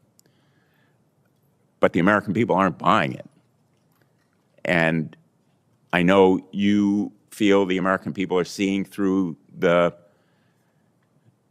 abstruse stuff that is thrown at them, but one point is irrefutable, which is America never succeeds in war unless the American people are behind it. And if what you're seeing as success now is winning, I would hate to see what losing looks like. because none of the shifting and contradictory objectives of the war so far have been achieved. Likewise, let me ask you, yesterday, the President said that Ukraine has been, quote, militarily defeated. I assume you don't agree with that assessment. The negative nature in which you characterize the incredible and historic effort in Iran is part of the reason, Senator, why the American people view it the way they do. It's why I looked out at our press corps at the Pentagon and called them the Pharisees in the press. It's because they look for every problem. Well, I'm asking you about You look for every Ukraine. problem that Do you believe exists, Ukraine and you has been miss. militarily defeated? You miss the I would plank. submit, based on my 9 trips to Ukraine, that is a false narrative that the President's buying We are 2 from months Vladimir into a Putin. historic I hope that military success in Iran, and will you want to call it a dispute it defeat. And it's because defeatist Democrats it like is you the that people cloud the of mind of the Ukraine American who are people fighting and for their would otherwise survival, fully support fight no preventing help Iran from having the a nuclear weapon. Administration, and they are bravely fighting our fight. And that is the reason that I'm pursuing the Russian sanctions bill, which is bipartisan, along with Senator Graham, and why I hope we will recognize our obligation to release that $400 million, which we've appropriated. Thank you, Senator Blumenthal. Senator Ernst. Thank you, Mr. Chair, and thank you, gentlemen, for being here today. Really do appreciate your time to be with us. Before I begin some of my questions, I do want to start with something personal, and both to you, Secretary Hegseth, and to the chairman. I want to thank you both for the time that you take to recognize our fallen and those that have given, of course, during this administration, given their all. You have traveled to Dover and have been there to greet those families and to welcome home the fallen. I've been there with you, and Iowa has been hit in particular very hard. We lost 2 of our Iowa National Guardsmen from the 2nd Brigade Combat Team, 34th Infantry Division. Secretary Hegseth, you know full well the 34th. But we also lost 6 members from the 103rd Sustainment Command Expeditionary based out of Des Moines, Iowa during this current conflict. And again, your presence there meant a lot to the families. It also meant a lot to me. So thank you very much for taking the time to do that. Secretary Hegseth, you and I have had many discussions over the course of many months now regarding general officer positions. And, you know, I believe that we were operating in good faith as we talked through a couple of those in particular, 2 Iowans, General Mingus and General Randy George. I was disappointed to see that their retirements were hastened over what I believed had been set out by you and the administration. So I just want to take the time to list out some of General Randy George's accomplishments as Army Chief of Staff. He pulled the Army out of its worst recruiting crisis since the Vietnam era, exceeding fiscal year 2024 recruiting goals and welcoming more than 61,000 new soldiers. Recruitment numbers that both you and the President talk a lot about, and rightfully so. He cut 5% of general officer positions, 12 positions that were deemed as non-essential in the Army, and he reduced the Army headquarters by 1,000 personnel. He co-authored the Army Transformation Initiative, which is a comprehensive response aligned with your directives, and he testified here in front of Congress and took a lot of heat defending that Army transformation. He was suddenly let go at the beginning of April 2026. General George's merits, which I firmly believe in, he enlisted at the age of 17. He is a West Point graduate. He had 4 combat deployments. He served in Desert Storm, Iraq, and Afghanistan. He had 38 years of honorable service. He achieved the greatest Army recruitment and modernization effort in a generation. So I want to thank him for his service. And I would like to enter into the record, Mr. Chair, the speeches that I did honoring General Randy A. George on his retirement and General James J. Mingus on his retirement as well. Without objection, they'll be admitted. Thank you very much. I'd like to talk a little bit about the audit, Mr. Secretary. I saw the video that you posted this week calling on the department to pass a clean audit, and thank you for doing that. It's something that we talked about during your confirmation hearing. Fiscal responsibility at the department has been a priority of mine for a very long time, and I think it's time that we build on that momentum. It's extremely important. And that's why I'm pushing for my Receipts Act in this year's NDAA. It's focused on improving financial traceability and accountability across the department. And if you could talk a little bit more about the efforts in making sure that we are being much more accountable to our taxpayers. What is that effort going to entail? When will we see a clean audit? As I said, Senator, thank you for your work on the audit. That has been a priority of our department from day one. And we put in place goals and benchmarks to get to FY28, get to 28 for a clean audit. The Joint Task Force audit, which we announced, was a reflection of even more capabilities we want to push forward and centralize authority to make sure it happens. Jay's been involved from the beginning. We also have a new IG. Who the new IG's focus, one of his focus points is precisely this, and he's prepared to work with us to ensure we reach it. So I think at every level and through this budget, it's a focus. Okay, thank you. We look forward to seeing a clean audit. Thank you, Mr. Chair. Thank you, Senator Ernst. Senator Hirono. Thank you, Mr. Chairman. Before I begin my questions, I'd like to take a moment to highlight the true costs of this war, both for the military and everyday Americans. And the true cost of the president's illegal war with Iran. And since the start of the war, 14 brave U.S. service members have been killed and more than 400 have been wounded. We've burned through over $25 billion in taxpayer money with no end in sight. And the fiscal year 27 budget request is a massive 42% increase from last year. Hundreds of critical munitions have been expended, and deployments have been extended, directly impacting service members' quality of life, military readiness, and our ability to deter our adversaries. The relationships with our allies, some of our closest allies and partners, have been fractured. And the closure of the Strait of Hormuz, which somehow caught the president by surprise, even though he had to have been warned, is directly contributing to the affordable crisis that Americans are facing. Energy costs are skyrocketing with the price of gas now at its highest level in almost 4 years. Instability has driven interest rates to its highest level since September of last year. The cost of fertilizer is spiking, which will have a direct impact on the cost of food. This illegal war is driving up costs, undermining readiness, and alienating our allies with neither a clear rationale for starting this war nor an exit strategy. And when the president was asked how long he'll let this war continue, he said, "Do not rush me." I have a question for General Kane relating to women serving in combat. And I'd like to hear your best military advice. Does the mere fact of women being in combat armed units lower standards or readiness if they meet the physical standards? Well, ma'am, the standards are set by the civilians. We have examples of women leading well across the joint force. I'll highlight some of our current commanders engaged in the fight in Epic Fury.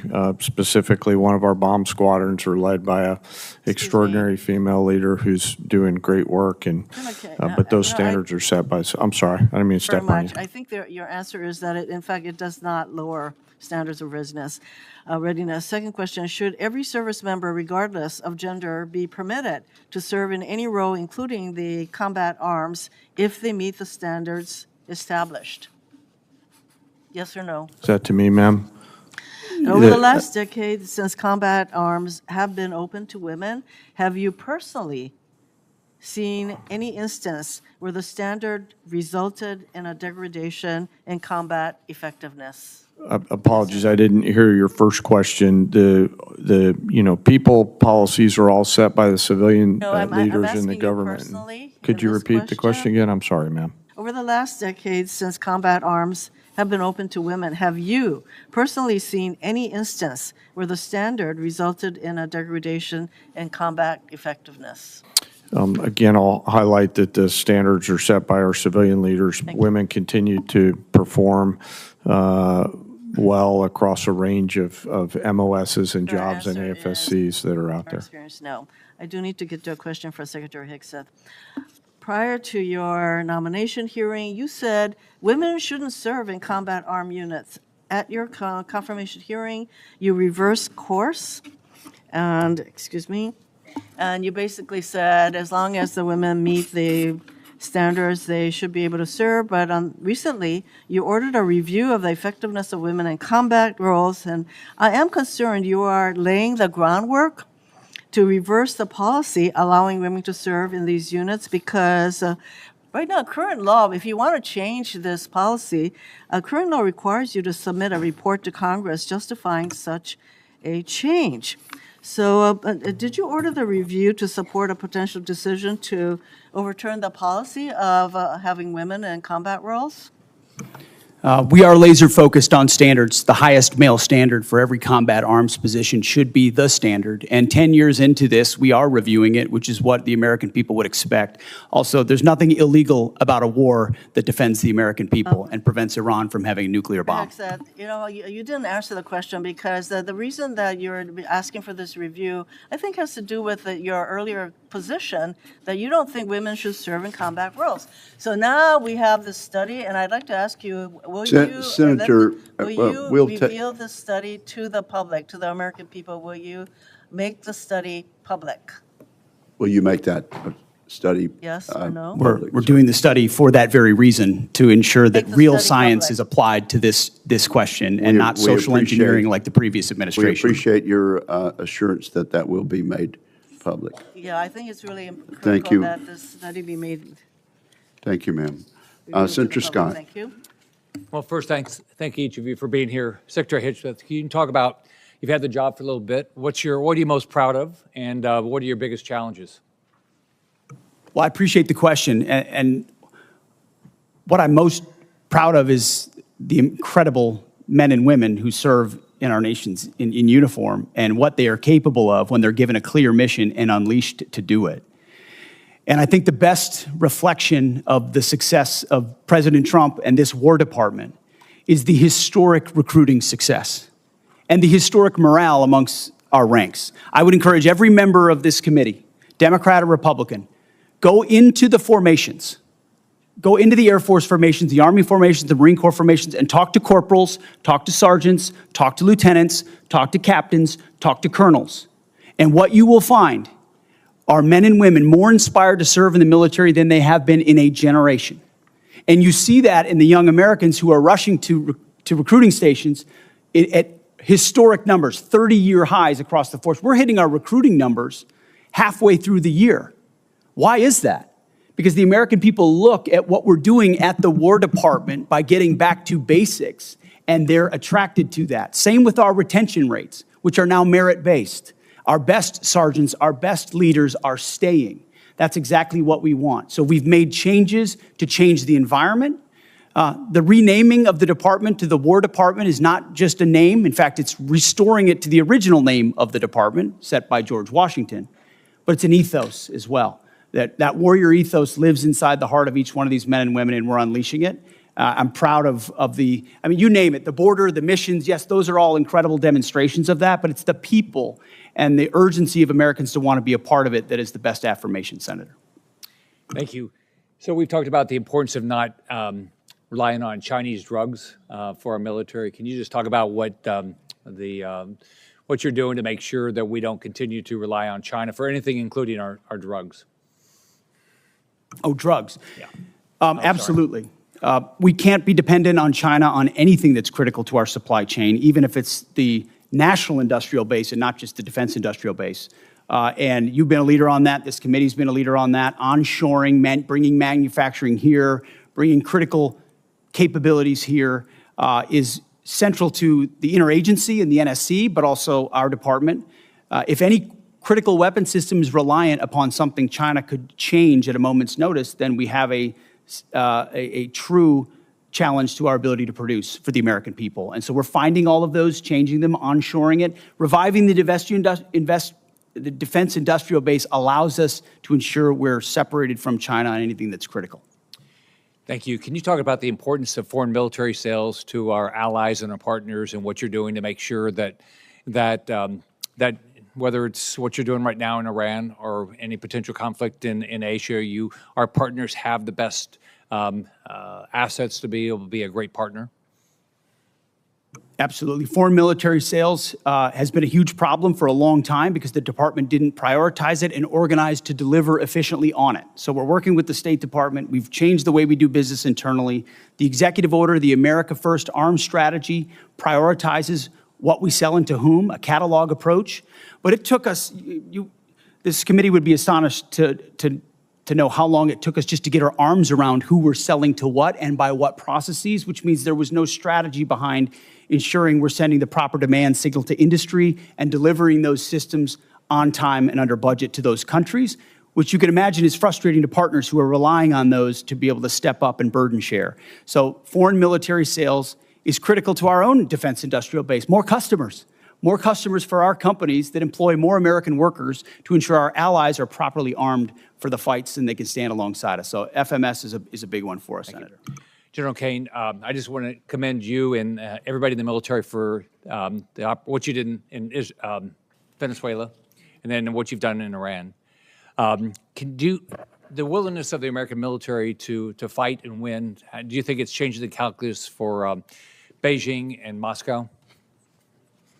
Well, Senator, I know they're watching, and I'm incredibly proud of the joint force and their ability to integrate and synchronize a range of activities. And I suspect that my counterpart in China is watching very closely and envious of what our joint force is capable of doing if ordered to do so. All right. Well, thank each of you, and thank everybody that serves under you. Thank you, Senator Scott. Senator Kane. Thank you, Mr. Chair. Mr. Hurst, I want you to just confirm something for me about the president's submitted budget. $1.5 trillion is about a 40+% increase from FY26. Am I right that not a penny of that is to go to a pay raise for the 800,000 civilians who work for the Department of Defense? We have 4.2% of a civilian salary set aside for bonuses to make sure we can recognize high performers in the civilian workforce. But you have guaranteed pay raises for the active duty and the Guard and Reserve component, but no guaranteed raises for There are guaranteed civilians. raises for the military, but in the last year, this department's given out more civilian bonuses. Well, if we're going to increase the defense budget by that much, I would hope the committee would take a look at this. Chairman Kane, man, I like the sound of that, Chairman Kane. General Kane, I want to ask you a question about Southern Spear. It's an operational question. I know from your background that you carefully act to keep military actions within the rules of war. What legal justification could there possibly be that would allow the U.S. military to strike boats in international waters and kill the occupants of those boats without a showing of evidence that there's narcotics on those boats? Well, sir, as you know, our job is to show the range of options, the associated risks, and then take those execution orders, transmit them down to the COCOMs on legally appropriate and legally backstopped actions. Could you give me a legal justification? Well, sir, the execution order, I don't have striking boats that do not have evidence that they're carrying narcotics? I apologize, I didn't mean to interrupt you. I don't have a copy of the order issued to Southcom with me today. It's classified in its own right, which clearly articulates, based on a variety of criteria, what constitutes a valid military and legally valid target in that theater. And I just want to say I know and trust that our commanders at echelon are rigorously following that legal opinion and those legal boundaries upon which we've been issued those orders. And General Kane, I would encourage, again, my colleagues, I am at a disadvantage. I've seen the legal opinion, but I can't talk about it because it's classified. I've seen the targeting criteria, but I can't talk about them because they're classified. I've seen the secret list of DTOs against whom we have declared war that even they haven't been informed of, but I can't talk about it because it's classified. But I would urge all of my colleagues to go to the SCIF and read the targeting criteria and get briefed about it, and then also look at all of the files of all the strikes that have taken place. I've done that with the first 46 strikes or so. And I think there's a profound mismatch between what is occurring and the underlying assumptions in the legal opinion. And I would just encourage my colleagues to dig into this. To Secretary Hegseth and General Kane, the War Powers Resolution specifies that a war initiated by a president without congressional approval must be concluded within 60 days. It can be extended by an additional 30 days if, quote, the president determines and certifies to Congress in writing that unavoidable military necessity respecting the safety of the U.S. Armed Forces requires the continued use of such armed forces in the course of bringing about a prompt removal of such forces. We're right at the 60-day deadline. Is the president intending to either seek congressional authorization for the war in Iran or send us the legally required certification that he needs an additional 30 days to remove U.S. forces from the war? Just briefly on the previous question, we do know that these are designated terrorist organizations, so we treat them like the Al-Qaeda of our hemisphere, just as a note. But that was not the question I asked. I know there's more to that question. I just think it's important for the public to understand that. There's no willy-nilly targeting of drug boats. We know exactly who these people are affiliated with. I was asking about what's on the boats. On Iran, ultimately, I would defer to the White House and White House counsel on that. However, we are in a ceasefire right now, which our understanding means the 60-day clock pauses or stops in a ceasefire. So you're not in. Yeah. It's our understanding, just so you know. Okay, well, I do not believe the statute would support that. I think the 60 days runs maybe tomorrow, and that's going to pose a really important legal question for the administration. We have serious constitutional concerns, and we don't want to layer those with additional statutory concerns. I yield back, Mr. Chair. Thank you very much. Senator Sullivan. Thank you, Mr. Chairman. Thank you, gentlemen, for your testimony. Mr. Secretary, I mentioned it in the classified hearing today, but I do think the $1.5 trillion top line is historic, it meets the needs. And the other thing is, I mentioned in our earlier meeting, the President's done a really good job of getting other allies, NATO and Asian allies, to step up, meet a 5% GDP of defense spending, and in many ways, that's what this is doing as well. So isn't that important as well in terms of our global leadership, what you and the President are providing? Is that example as well? I think the more we step up, the more the world should look at the American leadership and example and step up as well. And they're going to do that. It helps. It remains to be seen whether some of our allies actually step up to their commitments, but that is the hope. Let me go to an element of that budget that I mentioned in the classified hearing. I always like to put this chart up in different hearings. We have the examples. So a lot of our adversaries, the Chinese, the Russians, in my AOR in the Arctic and the North Pacific. These are the numbers just recently: ADIZ incursions, EEZ incursions by the Russians, by the Chinese. By the way, the green ones are joint Russian-Chinese strategic bomber task forces, joint Russian-Chinese naval task forces. This is America, right? This is a really important part of our national defense. So I was pleased to see that one of the elements in the budget was what's referred to by the Air Force as the JBER fighter town recapitalization, given how strategically important that Air Force base is. General, can you talk a little bit about that recapitalization? It's for building out what is a very strategic base, but old. A lot of these facilities are from the 1950s. The goal in the Air Force's language was to have a recapitalization to provide a new state-of-the-art fighter facility capable of supporting multiple platforms now and well into the future. $6.9 billion total authorization, $2.2 billion appropes for this year. Can you talk about the importance? I was glad to host you at JBER recently. Can you talk about the importance of this Sure. element of the president's budget? Yes, Senator. Thank you for that. And you know, our investment up at JBER is essential to modernizing the nation's ability to project power and capabilities, and really bolsters our effort in not only the Indo-Pacific but also in the high north and the Arctic, which I know is something that's passionate to you. The Arctic is certainly becoming more operationally and strategically valuable, and we need to be thinking proactively around how we're going to set the conditions for us to offer a range of options to the Secretary and the President about power projection across a range of capabilities, and fighters is certainly one of them, and the recap effort that's there. You know, it is our ability to protect that flank is a national imperative and something that we want to keep focused on, and we appreciate the efforts across this committee and the rest of the Congress to help us with that. Thank you. Ms. Secretary, one of the things that I've been talking about and I think is really important now is American energy and us being energy dominant.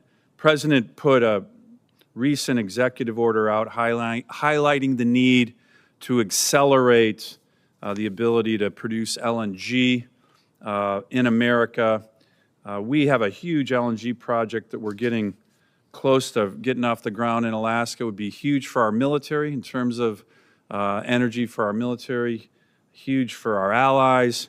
And can I get your commitment to work with me and this committee? You mentioned in your testimony the Office of Strategic Capital. This, to me, is one of these projects that I think would be absolutely critical for our national security. We talked about this just in Admiral Paparo's testimony last week. He was talking about the Alaska LNG project as hugely strategic, kind of a private sector, American counter to the Chinese Belt and Road Initiative. I think it'd be a great opportunity to work with the Office of Strategic Capital. Can I get your commitment, Ms. Secretary, to do that on this project? Yes, very aware of that project, and I think it's the Office of Strategic Capital is a great place to look at partnering. Great, I appreciate that. Finally, I'm just going to ask, 47 years of war that we've had with Iran. My colleagues on the other side of the aisle, you know, they talk about the civilian casualties. These are all horrible whenever there's any civilian casualties, but just general, do our forces target civilians ever? Sir, never intentionally, and I don't know in any particular case of unintentional, but we don't do that. That's not core to our American values or how we approach things. Do our adversaries target civilians? Yes, sir. Like the Quds Force? Yes, sir. I think it's really important as we keep bringing this topic up to remember who we are and who our adversaries Senator Sullivan. Senator Sullivan, do you ask unanimous consent to have the two exhibits added to the record? Yes, sir, Mr. Chairman. Without objection, that will be done. Senator King. Thank you, Mr. Chairman. We've had a lot of discussion about Iran. I'd like to talk about several other aspects of the budget. The first is the way the budget's been constructed.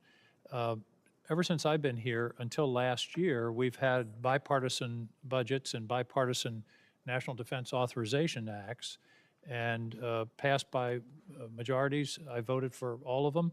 And all of a sudden, in this year, 25% of the budget is essentially out of the process and will be passed presumably through some kind of reconciliation, which is by definition a partisan exercise.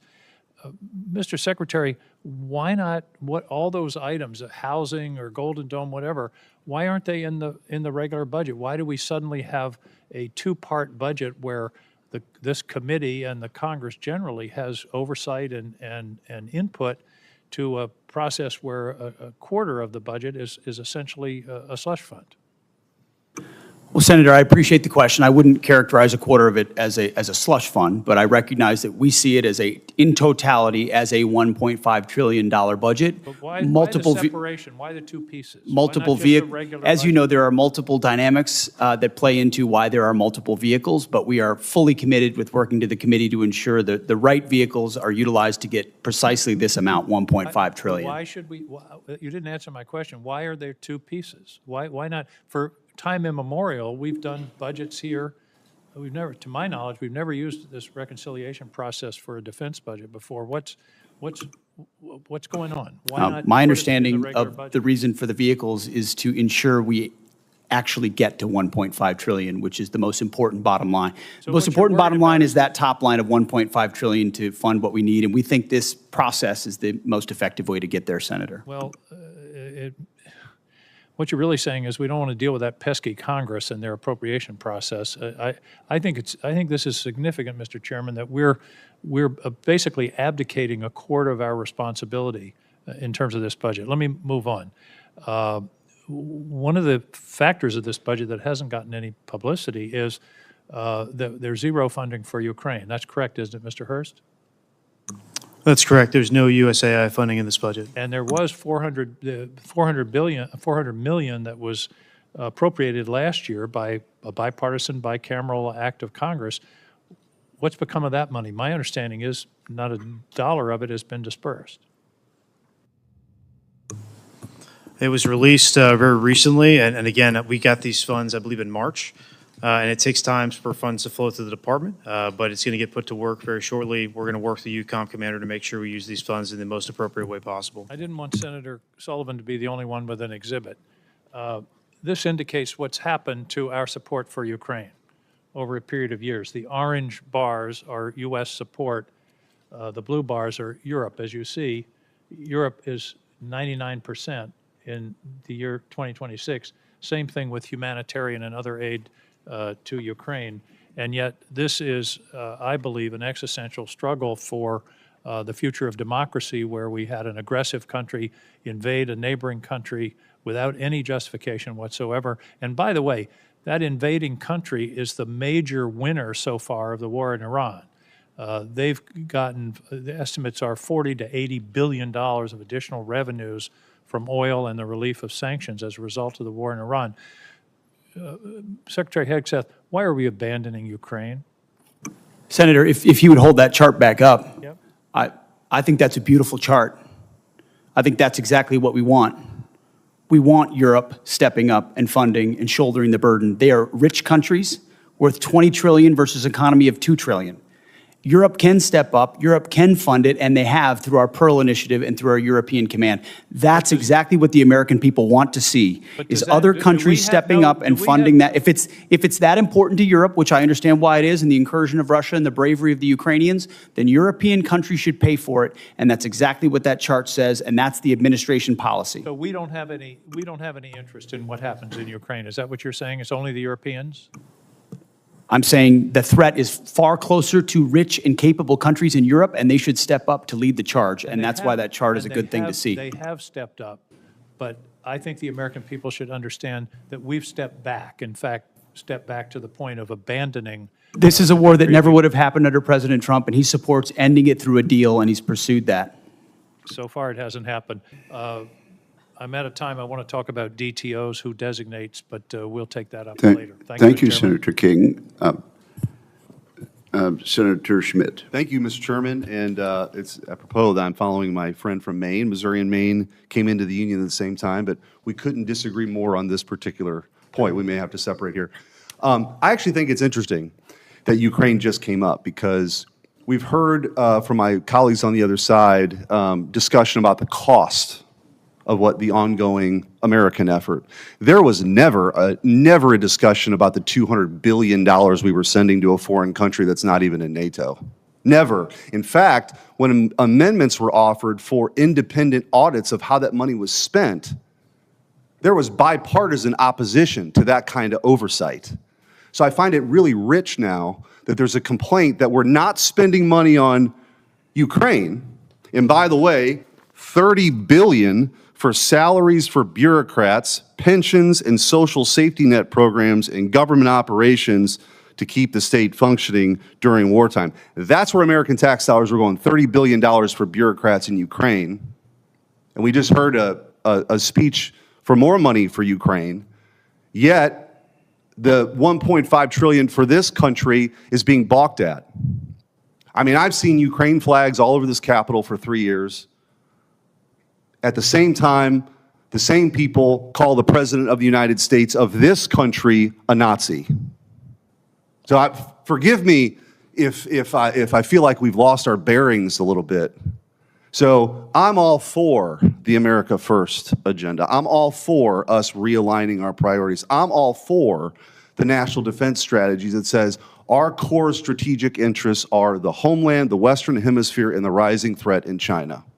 And that means our European allies should step up. If Vladimir Putin is truly some existential threat and the next Hitler that's going to roll through Europe, you would think, by the way, he can't take Kiev, so you can't have it both ways. He hasn't made it to Kiev. But they would step up. And we better start demanding that, because if we want to meet the challenges of the 21st century and China, our priorities, our focus has to be somewhere else. It doesn't mean abandonment. It just means a true partnership with our European allies, who for a very, very long time have not stepped up. I want to ask you, Mr. Secretary, in your first year, one of the things I think that's really gone towards this morale and recruitment boom that we've seen through your leadership and President Trump was finally taking on the sort of cultural Marxism that had taken hold from the highest levels of leadership, from the President of the United States to your predecessor, this obsession with DEI. Could you just walk through maybe the worst example that you saw and a way that you addressed that and how it was affecting morale? Well, thank you, Senator. First of all, I want to fully associate myself with the first 2.5 minutes of your comments, and I appreciate that perspective very much so. I would note $30 billion for bureaucrats in Ukraine is more than the bill that we've talked about today for a existential and critically important war to ensure that Iran doesn't get a nuclear weapon. That's worth noting. I haven't talked about it as much in these hearings because this is a budget hearing about $1.5 trillion that's historic and significant. But underwriting the change that we've seen at our department was a laser focus on getting back to basics. And the key word to that is merit. We had a department that was obsessed with gender, ideology, and race, diversity, equity, and inclusion. In fact, the mantra you would hear dripping from the lips of generals and with a serious look on their face was, "Our diversity is our strength," which is the single dumbest phrase in military history. Of course, our diversity is not our strength. Our unity is our strength, our shared purpose, the flag we wear, and the Constitution we serve to defend. And when you clear that debris away, whether it's Marxist ideologies or social engineering or political correctness or quotas based on gender and diversity, you get the best of the best rising up, regardless of gender, regardless of race, motivated by that environment where merit reigns. It's accountability, standards, lethality, readiness, training, all the debris wiped away. That is the secret sauce of the revival of the War Department, and why Americans are attracted to serving in it, and why those inside it, why morale is sky high. And any insinuation that it is not are coming from folks who haven't been in our units recently. Go visit the troops at every level, and their morale is at record levels. And I want to talk about morale with the 15 seconds that I have left. I want to thank you for coming to St. Louis for your Arsenal of Freedom tour, where the next generation aircraft, the F-47, is being built by the hardworking men and women in Missouri who take a tremendous amount of pride for that aircraft that's going to go further, see further, go faster, have a bigger payload. And I know there's another decision coming with the FA-XX, but really appreciate your leadership, and thanks for coming. Thank you, Senator. Thank you, Senator Schmidt. Senator King, do you wish to ask unanimous consent to include your exhibit in the record? Yes, please. Without objection, that will be done. Senator Warren. Thank you, Mr. Chairman. So Americans are paying a high price for Donald Trump's war with Iran. We've got 14 service members who are dead, over 400 more who are wounded. Prices are rising for nearly every American family. But someone is profiting off Trump's war. Insiders who know what's going on and who place bets on that inside information. On March 23rd, just 14 minutes before Trump unexpectedly posted about, quote, very good conversations on ending the war, traders suddenly bet $500 million on the price of oil, which, once Trump made his announcement, immediately dropped. It happened again on April 7th, and then again on April 21st, a surge in oil bets, then a Trump post, and then a huge shift in oil prices in just the space of minutes. It looks like insiders have been making out like bandits using secret information about the war. Now, one U.S. soldier has been charged, but that was for betting on capturing Maduro months ago. Not a single person has been charged in the many, many, many trades over the Middle East war. So, Secretary Hegseth, do you have any explanation for these perfectly timed spikes in trading activity other than insider trading? Senator, all I can tell you is that everything we've done in our department, everything we've done with information, in working with the White House and across the interagency has been completely above board. Well, so what does it mean? Do you have any other explanation other than insider trading? Do you have a story for why just minutes before there's an announcement, there's a surge in trading activity? Senator, I'm more than focused on doing my job and ensuring we execute properly, which thankfully, under this administration, our troops have done incredible things in all these missions. My job in all of those moments is to make sure we're prepared. And that's part of the reason why we've been so successful in these raids, in these efforts, is that this joint force is prepared. You're saying you're not paying any attention to this insider trading. Is that what you're telling me? That you've paid no attention to this? You haven't noticed it? You haven't done anything about it? What I'm saying is we're focused on our mission of executing for the American people, and what happens in markets is not, in betting markets is not something we're involved in. What happens in betting markets doesn't matter to you, even if the information may be coming from insiders in your office? Senator, it's not something we're involved in at all. And of course, we take operational security at every level very seriously. In fact, no one's taken operational security more seriously than us. If you look at what it required to keep secret Midnight Hammer and Operation Maduro, the absolute resolve with Maduro, and the steps we've taken, So, no one's been tighter about ensuring that operational security is steps to ensured. deal with insider trading out of your office? We would ensure at every level that inside information I is take that as a no. properly safeguarded. All right. Well, obviously you're not. I'm also concerned about recent reporting on your own financial dealings with regard to profiting from the war in Iran. The Financial Times reported that your broker tried to buy hundreds of shares in a BlackRock fund invested in defense companies just before the war began. The law clearly prohibits the Secretary of That Defense. entire story is false, has been from the beginning, and was made up out of whole cloth. And anybody that looks at it sees how it was worded from the beginning to make it look like I was involved in something I had nothing to do and never have. So any insinuation that I've ever profited, other than serving this nation, what I give, what you give, what others give, I'm not looking for money. I don't do it for money. I don't do it for profit. I don't do it for stocks. And that's part of the reason why I'm able to be effective in this job, because no one owns me. No one owns this department. No one owns this president, and we can execute for the American people, and we do. The law clearly prohibits the Secretary of Defense from owning stock in the 10 biggest defense contractors. Other senators and I sent you a letter with detailed questions about this, and you have not given us a response. So I'd like to hear you say, did you, through your broker at Morgan Stanley or otherwise, seek to invest in any defense-related funds right before Trump started the Iran war? I'll give it to you as a big, fat negative. Then let me ask you a second question. Is your broker getting your personal sign-off on any investment in individual stocks? Bigger, fatter, negative. He's not getting your sign-off before he makes investments in defense stocks? Can I refer you to your I'm not making ethics investments, agreement? Senator. I am asking, does he know that he has to get your sign-off before he does that? Of course. The time I don't know what of you're the looking for, but you ain't senator going to has find expired. it. Thank you. Thank you, Senator.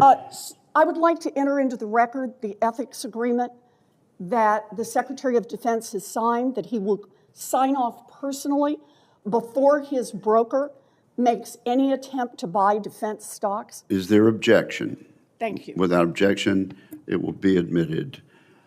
Senator Banks. Thank you, Mr. Chairman. Secretary Hegseth, you're doing a great job. I've been in Washington for 10 years, several secretaries of defense, now Secretary of War. You're the best that we've had since I've been in Washington. What you've done to restore readiness, restore military recruitment, get the Pentagon focused on warfighting is second to none. And I appreciate what you and President Trump and General Kaine are doing very much. In fact, General Kane, according to the Department's 2025 China Military Power Report, quote, China believes the next revolution in military affairs will occur when militaries transition to intelligentized warfare and fully integrate artificial intelligence, big data, advanced computing, and other technologies into the joint force, end quote. Can you describe, General, in greater detail how the PLA is using AI to enhance its military capabilities? You bet, Senator. They are attempting to integrate AI across the range of their warfighting functions, which extends to command and control, information advantage, intelligence, certainly kinetic and non-kinetic capabilities, and to a certain extent, sustainment. I'll note that so are we. And in many cases, we are out in front of them. I want to commend our chief digital and artificial intelligence officers inside the joint force at the COCOMs with the services, who are also leaning very far in as we march towards a digitized joint force that allows us to see and command and control the force better. The China Military Power Report also goes on to note that the Chinese AI sector remains, quote, constrained by its limited access to high-performance AI chips. General Kane, how big of an advantage is it for the American warfighter that America's arsenal of compute is bigger than China's? Sure, it's critical to us, and while I acknowledge there's all kinds of chip issues in this, it is important to us to continue to scale at that. And I'll highlight a lot of the work going on up at Fort Meade that the committee's helped to advance in the cyber capabilities. So we appreciate the help with that. If that advantage were eroded and China were able to develop more advanced AI capabilities as a result, what are some of the potential consequences for American warfighters? Well, sir, it could certainly put us at risk, and that's why we're leaning in so hard. There's always a balance between commerce and protection. I acknowledge those are policy matters, I think, is what you're starting to get towards.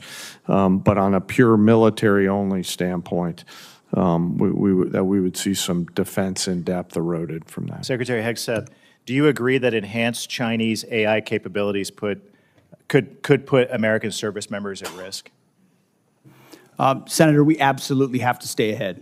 The advantage that AI provides apply to any number of capabilities, whether it's domain awareness, targeting cycles, you name it, AI and leveraging it, and that's why we've made it the forefront.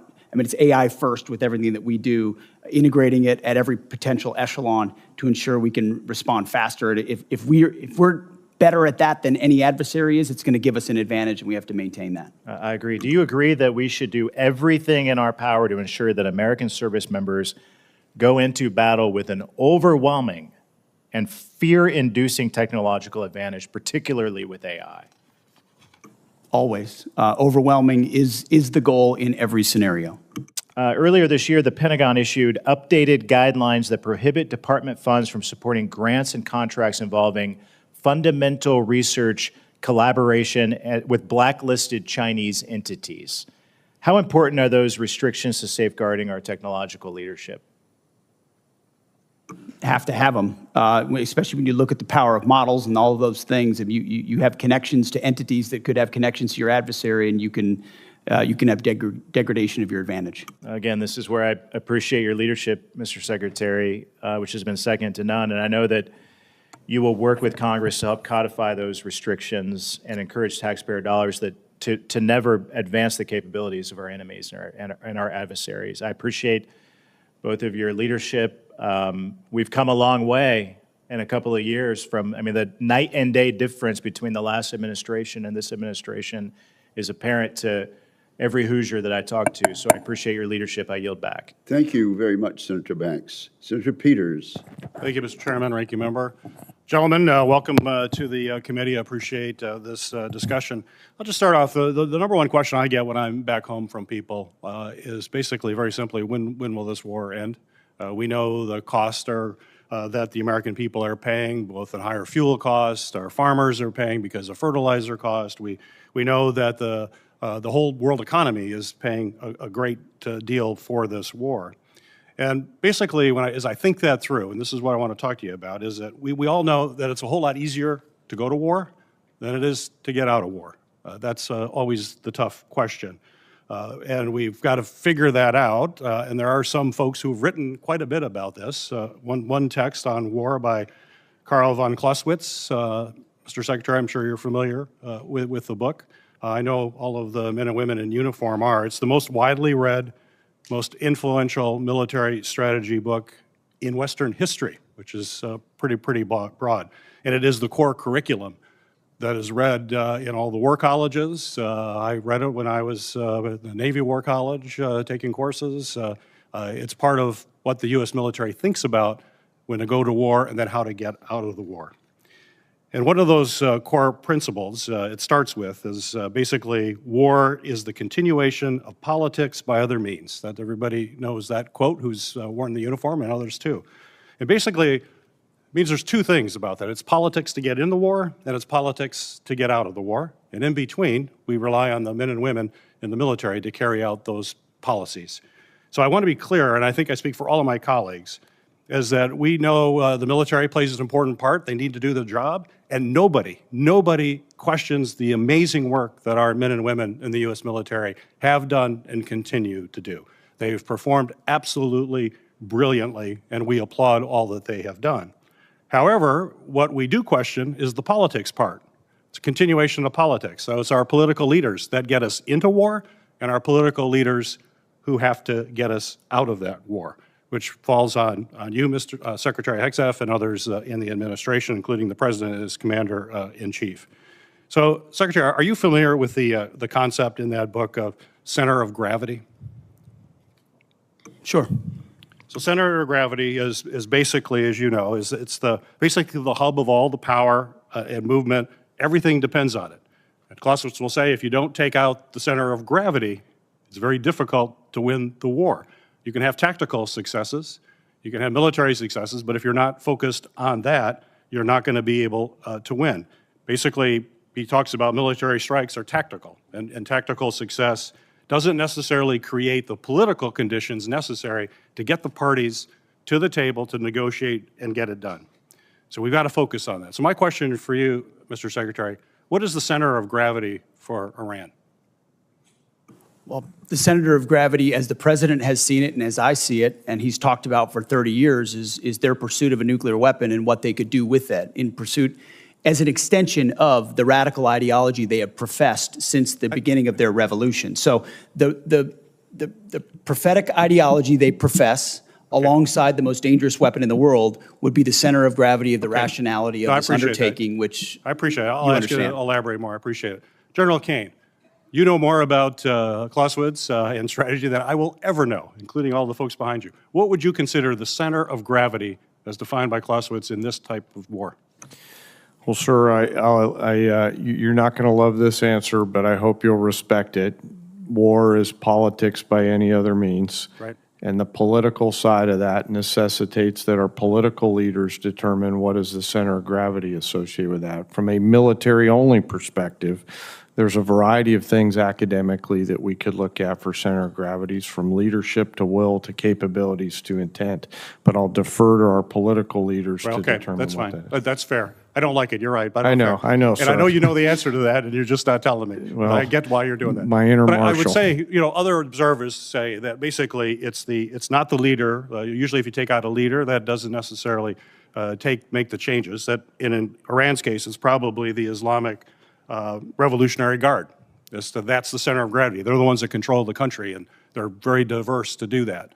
The Americans' center of gravity is probably our economy and our ability to maintain public opinion support. We already know the public isn't there. We know the impact to our economy. And central to that is the leverage. And I'm running out of time here, but the central of leverage is the Strait of Hormuz. That is bottom line. We have to open that up. We have to take that away from Iran. The fact that we haven't done that yet, and we're 60 days in, we're just now bringing minesweepers from the Pacific in there. We have some unmanned opportunities, but we've got to have the capacity to do that. It was clear, even if there was a plan to keep the straits open, it was not going to be implemented because the assets were not positioned in a place to actually open the straits. If they were, we would have seen those happening right now. We're not. So we're missing the point here. The center of gravity is going to be bringing down the government of Iran in a way that they will want to have a peace treaty so we can protect our country from having nuclear weapons pointed our way. But the center of gravity is going to be, in a lot of ways, is going to be focused on what happens on the straits. And Mr. Secretary, we've got to see action a whole lot sooner in the straits. The world community needs it. We're not going to bring this war to an end until we seize control of the straits in a way Which that in opens part them is back why up. we have a blockade that has been impenetrable for the Iranians because they don't have a conventional navy to contest it, which means we control the straits. The time of Senator Peters has expired. Let me observe that I very much appreciate the senator from Michigan suggesting ways in which our effort in Iran could be more successful. I do appreciate that. And let me also observe, Senator Kaine, that civilian control goes back well beyond Marshall. It goes back to George Washington, who was wise enough to resign his commission to the elected membership of the government at that time. Senator Sheehy, you are recognized. I think it's important to note that the objective is not to get out of the war. The objective is to win the war, not to get out of it. And I think we've allowed the narrative to shift so off target here. President Trump did not start this war. We did not start this war. These radical, barbarian, savage clerics who have started killing Americans 47 years ago in a unilateral campaign of terror, murder, treason, kidnapping, torture, have been murdering our countrymen all over this world almost every single year, hijacking airplanes, hijacking cruise liners, taking our embassies, blowing up our barracks, blowing up our ships, capturing our soldiers and murdering them in brutal ways. They started this war. And it would be a lot easier to beat them if we didn't have administrations shoveling hundreds of billions of dollars into their pockets while they're actively fighting our own people, while our own uniformed service members have been fighting this murderous regime. And we have presidents quite literally shipping pallets of cash to pay these terrorists off. It's been a disgrace. It's been an embarrassment to this country for far too long. But back to the point. General Kaine, I have a specific question for you. I think in this day and age, we all know that basically every single operation that we partake in, whether it's stealth bombers, whether it's a blockade, our special operations forces are a fundamental shaping and priority component to all those. Would you agree? Yes, Senator, I would. And I think for the last about 15 years, the special operations community budget has been largely flat, even adjusted for inflation. And yet, continuously, we call on those warriors to deliver the impossible. And they pretty much do. We were reminded just a few weeks ago, even after the amazing Maduro raid, when we had to rescue one of our F-15 crewmen, yet again, our community came up and did something that probably most people thought wasn't possible. And they did an amazing job.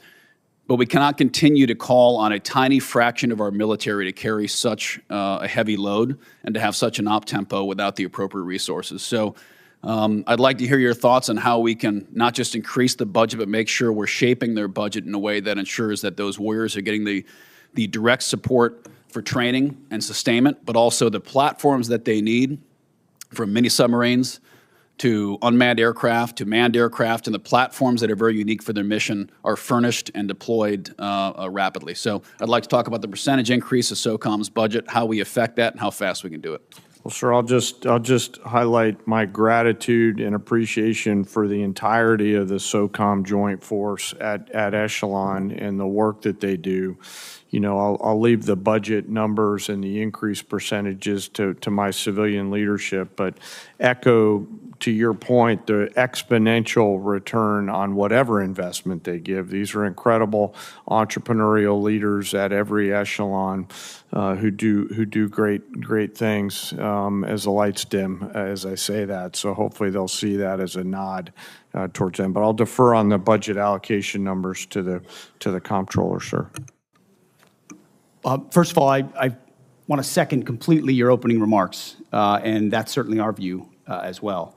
On the SOCOM budget, I'm going to say I think we need to increase what's in this budget, and I've heard from multiple people about that.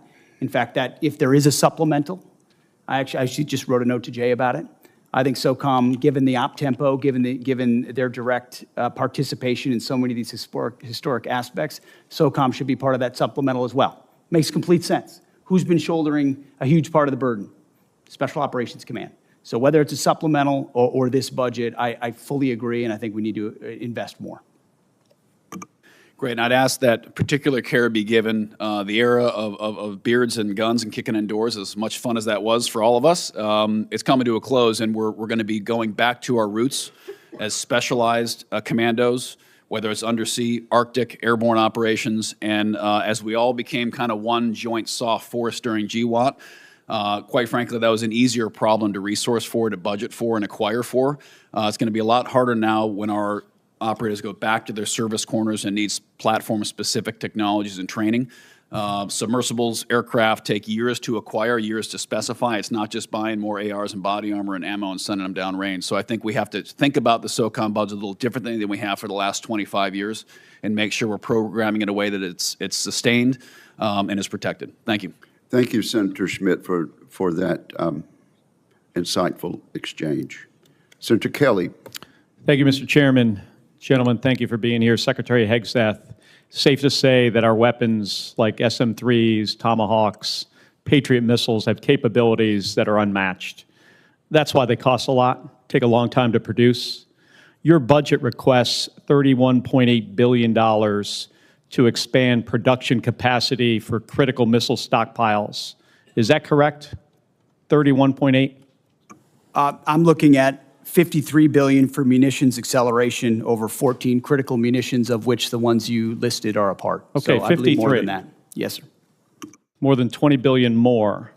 So we've been working together to grow the industrial base because we're all worried about how our stockpiles would hold up in a conflict against China. Since the start of this war, you've made it a point to highlight the number of strikes the U.S. military is carrying out, citing that more than 13,000 targets had been struck as of April 8th. On March 2nd, you said, and this is a quote, "This was a massive, overwhelming attack across all domains of warfare, striking more than 1,000 targets in the first 24 hours. On March 10th, you said, "Yet again, our most intense day of strikes inside of Iran." On April 6th, you said, and this is another quote, "The largest volume of strikes since day one of this operation." Your department has released video after video of things blowing up. None of us doubt the strength of the U.S. military and their ability to do hard things. I understand that better than anybody.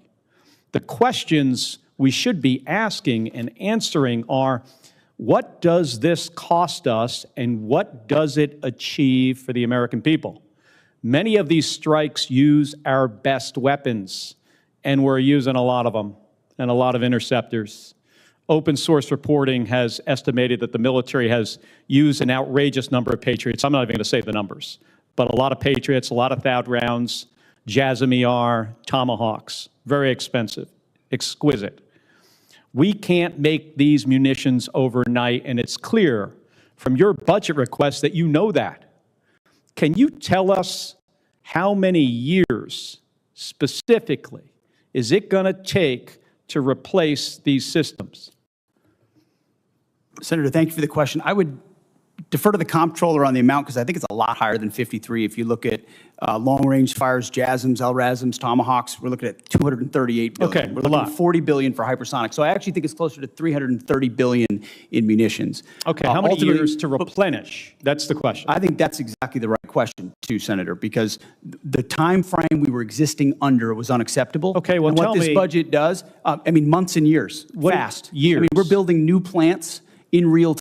So just to replace what we have expended. I said months. And then you said years. Both, it depends on the weapons system, but 2 to 3, 4x of what we have today. So yes, we're dealing with a reality under the previous administration of what they sent to Ukraine and what allocated elsewhere. I got it. So And we we're fired rapidly years doing it quickly. worth of munitions. And it is clear that these are being expended to try to achieve some objectives. That was the plan. But, Mr. Secretary, this war is stuck. The Strait of Hormuz is closed. The Iranian regime is in place. The nuclear material is still in their hands. Americans are being crushed by higher costs. And it's not clear to them at all what the goal of this war is. So, I've got about a minute, and I want to go to another topic. I saw your hearing yesterday, and I'm going to give you one more chance to address a question here. It's my understanding offers of surrender will be refused, or that detainees will be executed. Is that your understanding of the definition? The only entity that would kill detainees or target civilians is the Iranians.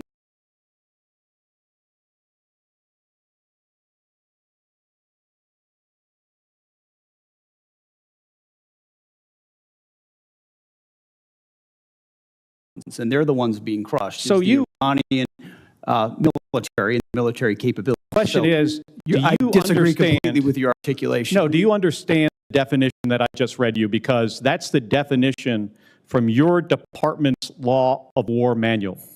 Is that your understanding? And I'm gonna just get to the point here. We fight to win and we follow the law, Senator. Okay, so your quote was, "We will keep pushing, keep advancing, no quarter, no mercy for our enemies." And yesterday, you did not clarify whether you stand by this statement. So I'm going to give you another opportunity to clarify if that is what you meant. Do you stand by that statement you made on March 13th? We have untied the hands of our warfighters. We fight to win, and we follow the law. Okay, so you're not clarifying. So you stand by that statement. So you're the Secretary of Defense. The things you say matter. And your response here, right now, makes it clear to the American people exactly why you are not right for this It makes job. it clear to our enemies, Senator. Thank you, Mr. Chairman. Thank you. Senator Sheehy has left the room, but it's been whispered to me that I just referred to him in the last exchanges. Senator Schmidt, I don't know if I consider that a compliment or an insult, but I do correct that for the record. Senator Slotkin, I think you were next. Thank you. Gentlemen, you're here to ask for $1.5 trillion, 40% more than what we gave you last year, $1 trillion. And I agree with the chairman of this committee that the world has never been more dangerous and complicated. And regardless of whether we disagree on the reasons for getting into this war, I think we can all agree that we want our military to come out of it safely and successfully and as soon as feasible. The military has taken, the administration has taken military action in 10 different places in the world in 15 months, more than any president in U.S. history. I think President Trump has really become a foreign policy president. And many of those operations, were on the news for a couple of days, but then the American public didn't feel them. And I think the difference with this war with Iran is that the American public is feeling it in their pocketbooks. Gas in Michigan is $4.99 today. The cost of fertilizer, of airline tickets, things that are real to people. Secretary Hegseth, the president said that you were most keen on this war. He said that you were the most gung-ho about it. I I think despite us all wanting to come out of this successfully, it is hard to miss that we are at the stalemate, that we don't control the Strait of Hormuz because shipping is not getting through. And we can block what they're trying to get through, but nothing is moving, and it's costing the American public. And I think that's a fundamentally different moment than the rest of the military action we've taken. Even in like Middle East 101 class, we used to talk about and run war games on the Strait of Hormuz. It's a strategic geography that the Iranians have. And I think it's just concerning to me that we can try and tell the American people that it's going great and we're killing it, but until the Strait of Hormuz is open, I don't think we can credibly say that with any seriousness. I think the question I have for you, though, is future looking, and it's our 2026 elections. The president has been very clear. He said in the State of the Union that essentially if his side doesn't win, then the election was rigged. He said that before the 2020 election. He's asked for voter rolls for 29 different states. He just asked for Detroit's votes or ballots. And we know that in 2020, he wrote an executive order that he didn't sign that said to the U.S. military, to the Secretary of Defense, you should go and seize ballots and voting machines. A few months ago, he said that he regretted that he didn't sign that executive order. So the U.S. military has never been deployed. You incorrectly said yesterday that they were deployed during different elections. Governors deployed them under their authorities, but the federal government has never put the uniformed military at our polls during World War II, right after 9/11. We've never had to do that. So Secretary Hegseth, if the president, who regrets not signing that executive order to the then SecDef in 2020, asks you to seize ballots or voting machines in states during the 2026 election, will you stand up for the Constitution and say no, or will you salute and do his bidding?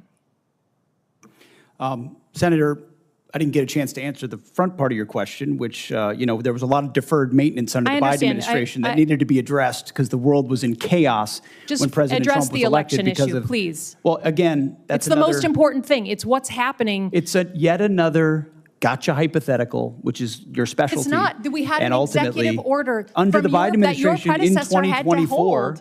It's not a hypothetical. I refuse to accept. You give that answer all the time. You and I have done this dance before. Get over it, okay? In 2020, he's the president, your boss, the guy you're performing for right now, told the journalists this year that he wished he signed that executive order to your predecessor. And your predecessor said publicly, thank God, we didn't actually go forward with it. What are you going to do? You're the guy here in the seat. It's not hypothetical. Tell the American people, will you deploy the uniformed military to our polls to collect voter rolls or machines?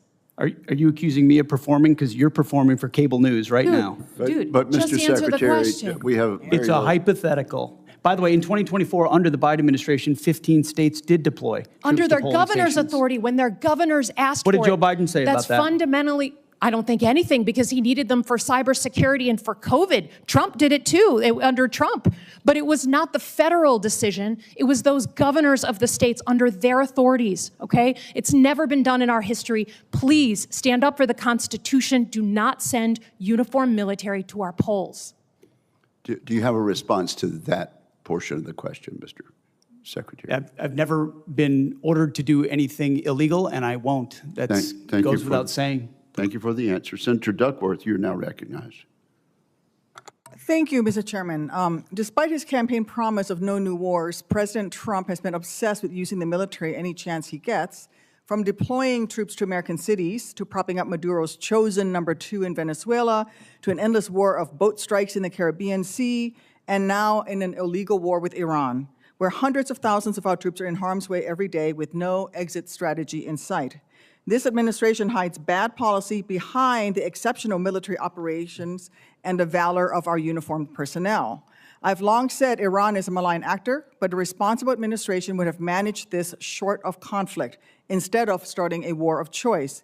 There was no imminent threat to the United States or our troops. The military was not the most effective tool to get Iran to capitulate, as we're already seeing too clearly now.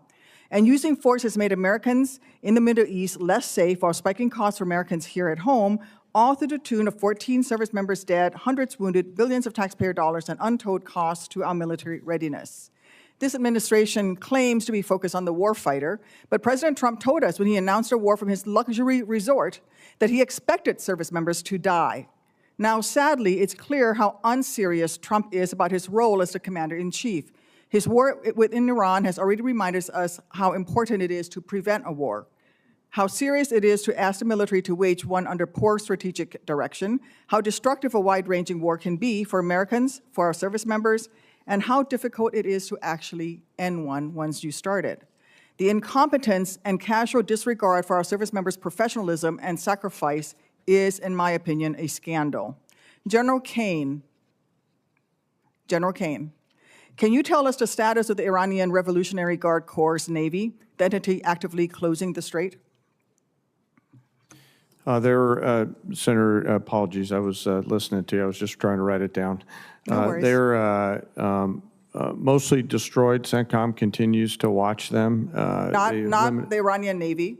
No, the IRCG. Yes, ma'am. The smaller, I won't get into any classified materials, but the smaller, fast, and smaller boats, Boston whaler-sized boats. There's still some out there. Yes, ma'am. So this administration and the Secretary of Defense has been boasting about sinking the ships of the Iranian Navy, but let's call this what it is. It's misdirection. They want us to focus on the impressive number of large Iranian ships underwater to distract from the fact that they had no plans for the second Navy that Iran owns that has always been a hard problem to address by military force. The IRCG Navy, not the Iranian Navy, has been Iran's tip of the spear at the Straits of Hormuz, seizing vessels and threatening to target U.S. assets. Iran has long invested in this second asymmetrical Navy specifically to develop capabilities that would be difficult for conventional U.S. military forces to target. Iran's advantage was well known to anyone paying attention. I have no doubt that competent planners in the Pentagon raised their concerns about a quagmire in the strait to leadership. The question is why their leadership did not pay attention to this sound advice. Hubris is not strategy, and in war it costs lives. Even if the strait reopens, this administration has created a new, less safe world by initiating and then bungling this crisis and teaching Iran that it can charge $1 million a ship to transit the strait. It will take a long time for the global economy to bounce back to normal trade flows, and Iran has learned, again, that they can charge $1 million per ship, creating a new funding line for their malicious activity against Americans for years to come. And in the Indo-Pacific, I don't doubt that if the worst day comes, our military will step up to challenge and defend Americans and our interests with military force. But will they be asked to lay down their lives unnecessarily just because the White House was unready and incapable of preventing a crisis boiling over into a war in the Indo-Pacific? General Kane, do you agree that the military would benefit from significant intra-agency planning by the Department of Defense on actions short of war that can be taken if a crisis occurs? Ma'am, I appreciate that question, you highlighting the importance of that. And we have really great relationships now on the joint staff with the interagency. I think our relationship in particular, I'll just pick CIA, I think it's the best it's ever been. We're really working hard to find the best of Title 10 capabilities plus the best of Title 50 to ensure that we deliver really entrepreneurial options for our national policymakers to do what you're talking about, Senator. All right. But I am concerned because during the recent NDS hearing, I laid out the very real ways that a crisis in just one of the dozens of flashpoints in the Indo-Pacific could be devastating for our service members, Americans, and our American economy. But since then, this administration has only further diminished DOD's ability to prepare for these crises. In fact, as many as 1/3 of the assets in the Middle East are originally meant to be in the Indo-Pacific. This war of choice is draining our military resources. We need leaders who do everything they can to ensure warfighters only fight when they have to, not because of one man's whims and a lack of bravery among the yes men he surrounds himself with. I thank you for your service, General, and I continue to look forward to working with you. Thank you, Senator Duckworth. Senator Rosen. Thank you, Mr. Chairman. Thank you, Ranking Member Reed. Thank you, General, for your service. Before I begin my questions for Secretary Hegseth, I have one brief, important question for General Kane.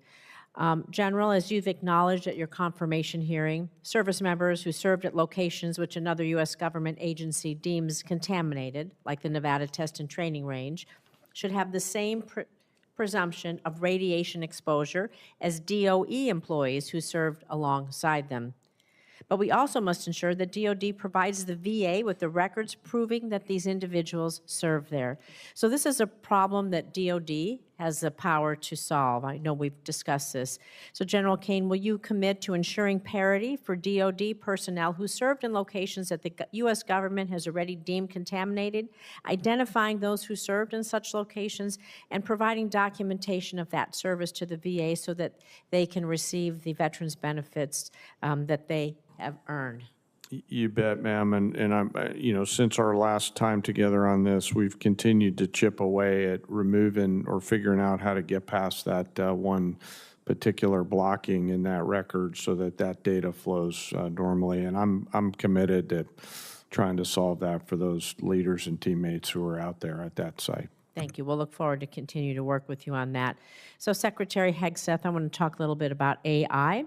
Because, of course, our service members deserve every advantage we can give them. So I just want you to help me understand this. In February, on the eve of Operation Epic Fury, you publicly designated Anthropic as a supply chain risk. However, this week it's been reported that the White House is now helping agencies get around this decision to access Anthropic's technology. So the administration cannot credibly make both claims simultaneously. So before I ask you about the inconsistency, I just want you to reconfirm what it is you plan to use this technology for. It's been publicly reported that the decision to label Anthropic a national security risk was influenced by your personal and very public contract dispute with Anthropic when the company said that its technology could not be used for fully autonomous weapons targeting or mass surveillance of Americans.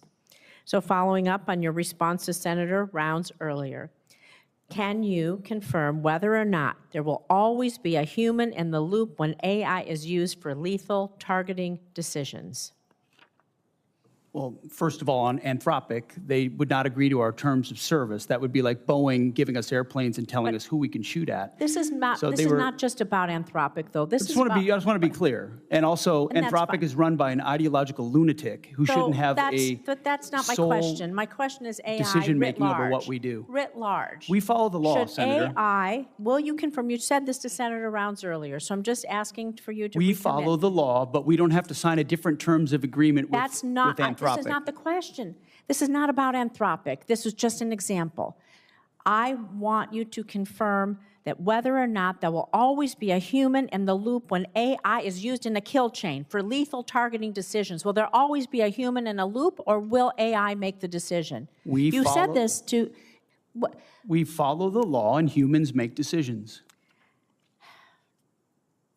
So you will confirm what you said to Senator Rounds, that a human will always be in the loop when AI is used. Which is why that's part of our terms of service anyway.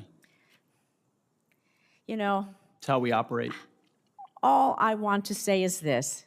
There is a DoD directive, 3000.09, which mandates that autonomous and semi-autonomous weapon systems be designed to allow commanders and operators to exercise appropriate levels of human judgment over use of force. That is in the DoD That's why we follow the law, Senator. So the answer is yes, Mr. Secretary. The answer is we follow the law. Absolutely. I think this is more important than following the law. I think that people want to know that AI isn't going to make lethal decisions, and it is critically important. AI is not making lethal decisions. That's what we want to hear. We're going to follow on that one. I have just a few seconds left, but you keep doubling down on this phrase, Mr. Secretary. You compare journalists, you compare us, you compare so many to Pharisees. Pharisees. It's a problematic and historically weaponized term that casts Jewish communities as hypocritical or morally corrupt. You doubled down again and said it. Words matter. Words matter. What you choose to say, how we choose to say it.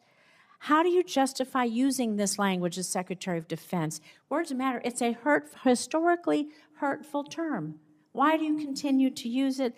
And what actions are you taking to prevent rhetoric like this from permeating throughout the department that is going to target specific groups or individuals of people based on their religion?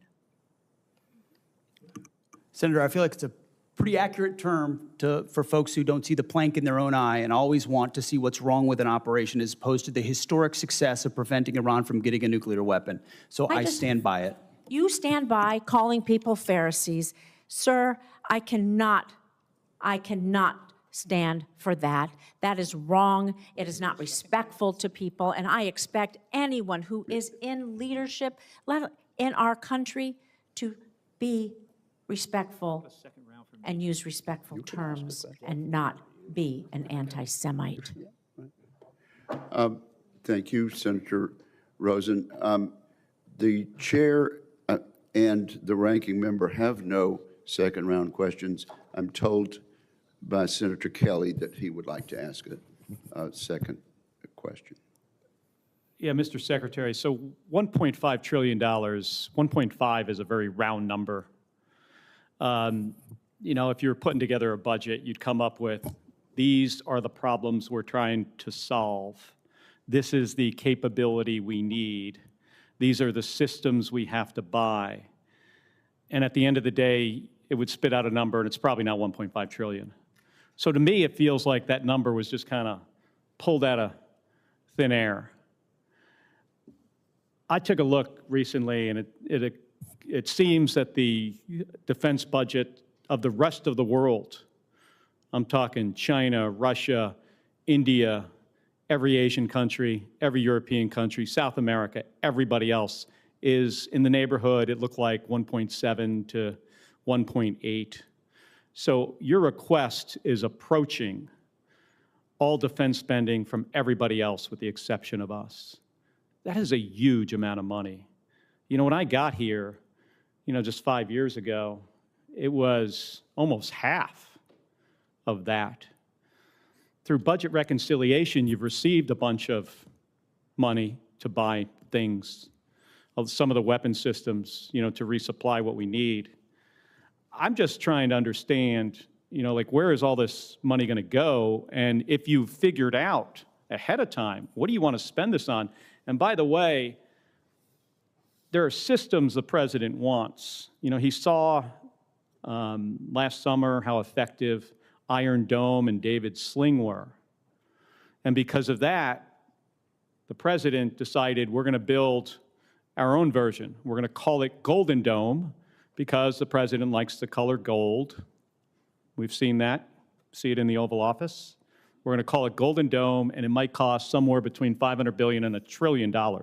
I've heard those estimates. By the way, on that problem, I know a little bit about intercepting stuff in space. It's really hard. And the physics on this favors the offense. There's some things in that program that I think is really important that we do and try to figure it out. But space-based interceptors to hit multiple targets, and by the way, it's important how you size the system. So I'm trying to understand, Mr. Secretary, what kind of detail did you guys, did you work out like a detailed plan, and at the end of the day it came out, oh, it just happens to come out to be $1.5 trillion? Senator, the exact amount is actually $1.535 trillion, and it was a product of a highly rigorous process throughout our department, from COCOM commanders to the services, with our comptroller, with our deputy secretary, with the chairman and myself, to ensure the budget reflects the realities of the world we live in and the capabilities we're going to need. And that's why there's $65 billion for shipbuilding, $120 billion for the defense industrial base, $331 billion for munitions, $44 billion for quality of life, $71 billion on our nuclear DIB. You name it, we're investing in it. And the biggest reason for it is the underinvestment of the Biden administration. I mean, what they spent on defense, the continuing resolutions and others, undercut the buildup that President Trump had created. So yes, we're doing a lot of deferred maintenance here around the world and in our department, and this budget reflects it, and it's a commitment, a generational commitment to the security of the American people. And if the rest of the world won't spend on their defense, that's their fault. The American Department of War will invest properly to defend the American people, and that's what this budget stands for. I've always been supportive of defense spending in my entire time here. And after 25 years in the Navy, I want to make sure our folks have what they need. I think you should go back and take a look and see if there are places where we are making investments that we actually don't need. There are some systems out there. I mean, we're constantly looking and trying to balance, do we want, F-47, which I've been supportive of, B-21, also supportive. And then we want to make all these other investments in really inexpensive, low-cost munitions, because we suddenly realize that the expensive stuff, even through B-21, we can't really maybe not get close enough. But the whole idea behind B-21 and F-47 is we can penetrate further into the A2AD bubble. So there's some conflict there. So I'm just encouraging you to go back and see, if there are some systems where we can bring that number, the overall number down. Because as I look at what the department is trying to field, some of this stuff, in my judgment, and, I know others might have another opinion, some of this stuff we either don't need or it's not going to work.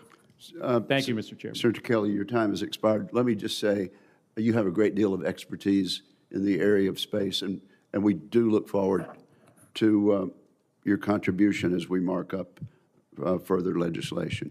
Senator Blumenthal, I understand you have a follow-up question. Yes. First of all, I want to thank you, Mr. Secretary, for your support for the Major Richard Starr Act, which I think is tremendously significant. I'm committed to getting it done as soon as possible, at least before Veterans Day, and I look forward to your help in accomplishing that goal, but I want to thank you for your support. I'm sure the veterans of America are grateful for the prospective victory there. I've talked to many of the combatant commanders about lessons learned from Ukraine.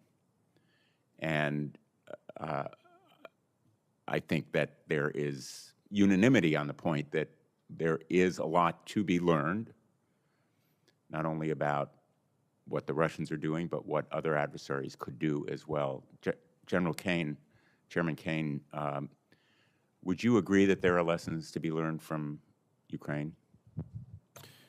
You bet, Senator, and there's lessons learned from everywhere, and that's really the culture of our joint force right now, is to make sure that across the globe, anytime we're in contact with the enemy, we're going back and determining what we can learn from there. But a big one, if you'll allow me, a big one is mass and simultaneity, which is something the Secretary's taken a strong role in making sure that we're doing that through drone evaluations and things like that moving forward. Following up on a question that I asked earlier, my last question, the President said yesterday that his view is, after his conversation with Vladimir Putin, that Ukraine has been, quote, militarily defeated. In your professional judgment, has Ukraine been militarily defeated?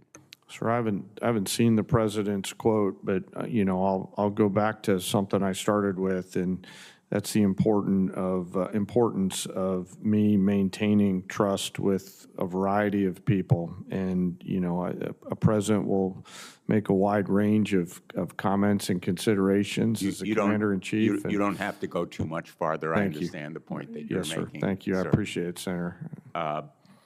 In my view, Ukraine has not only not been militarily defeated, but the point that I was trying to make in the last exchange with the Secretary, there's a false narrative based on my last visit to Ukraine, which was my 9th, my conversation not only with President Zelensky, but with our own military on the ground, as well as our intelligence community. In fact, Ukraine arguably is winning. There is this false narrative, Russia's winning. Putin wants that false narrative to be our official narrative. I'm not putting words in your mouth, and you don't have to respond. I understand your reasons for not responding, but the American people should know that the President of the United States is undermining our security because Ukraine is holding the line against Vladimir Putin, who will keep going against Moldova, which I also visited on my last trip, against our NATO allies, and we still have an obligation under Article 5 to come to their defense, just as they did after 9/11, as King Charles so eloquently reminded us. And my view is, and this observation is hardly novel, that China is watching what we're doing in Ukraine. Would you agree? So I'd agree that China's watching everywhere and carefully thinking about what their force posture and approach will be. And I think they're learning a variety of things, to include the tenacity and grit of the joint force around the things that we've been ordered to do over the last year. But if they see weakness in our response to Russia in Ukraine, that will affect the deterrence of their possibly moving against one of our allies or partners in the Far East. Let me finally ask Mr. Hurst, your estimate of $25 billion, would you share with us what that estimate is based on? Yeah, we can work to get you a product with the details if you'd like. And finally, Mr. Secretary, is there going to be a report on the bombing of the school in the first day or so of the war? I know you were asked about it yesterday. I'm wondering whether you have a more detailed response that you can share with us. As I've said, that's under investigation at 15-6. A general officer from outside the chain of command has been reviewing it, and it's still within the parameters of the investigation. Will there be a preliminary report in the next few weeks, or do you have a time estimate? I don't have a time estimate for you, but it will be, it's right now within the parameters of the length of time that normally these investigations take. I'm asking because in your final response to Senator Gillibrand, you said that great care is taken to avoid civilian casualties, and it would be profoundly significant if that report were made available in a timely way to show, in fact, the commitment to avoiding civilian casualties and learning lessons from the mistake made there. Thank you, Senator Blumenthal. This concludes today's hearing. I'd like to thank our witnesses for their testimony. For the information of members, questions for the record would be due to the committee within 2 business days of the conclusion of the hearing. We are adjourned.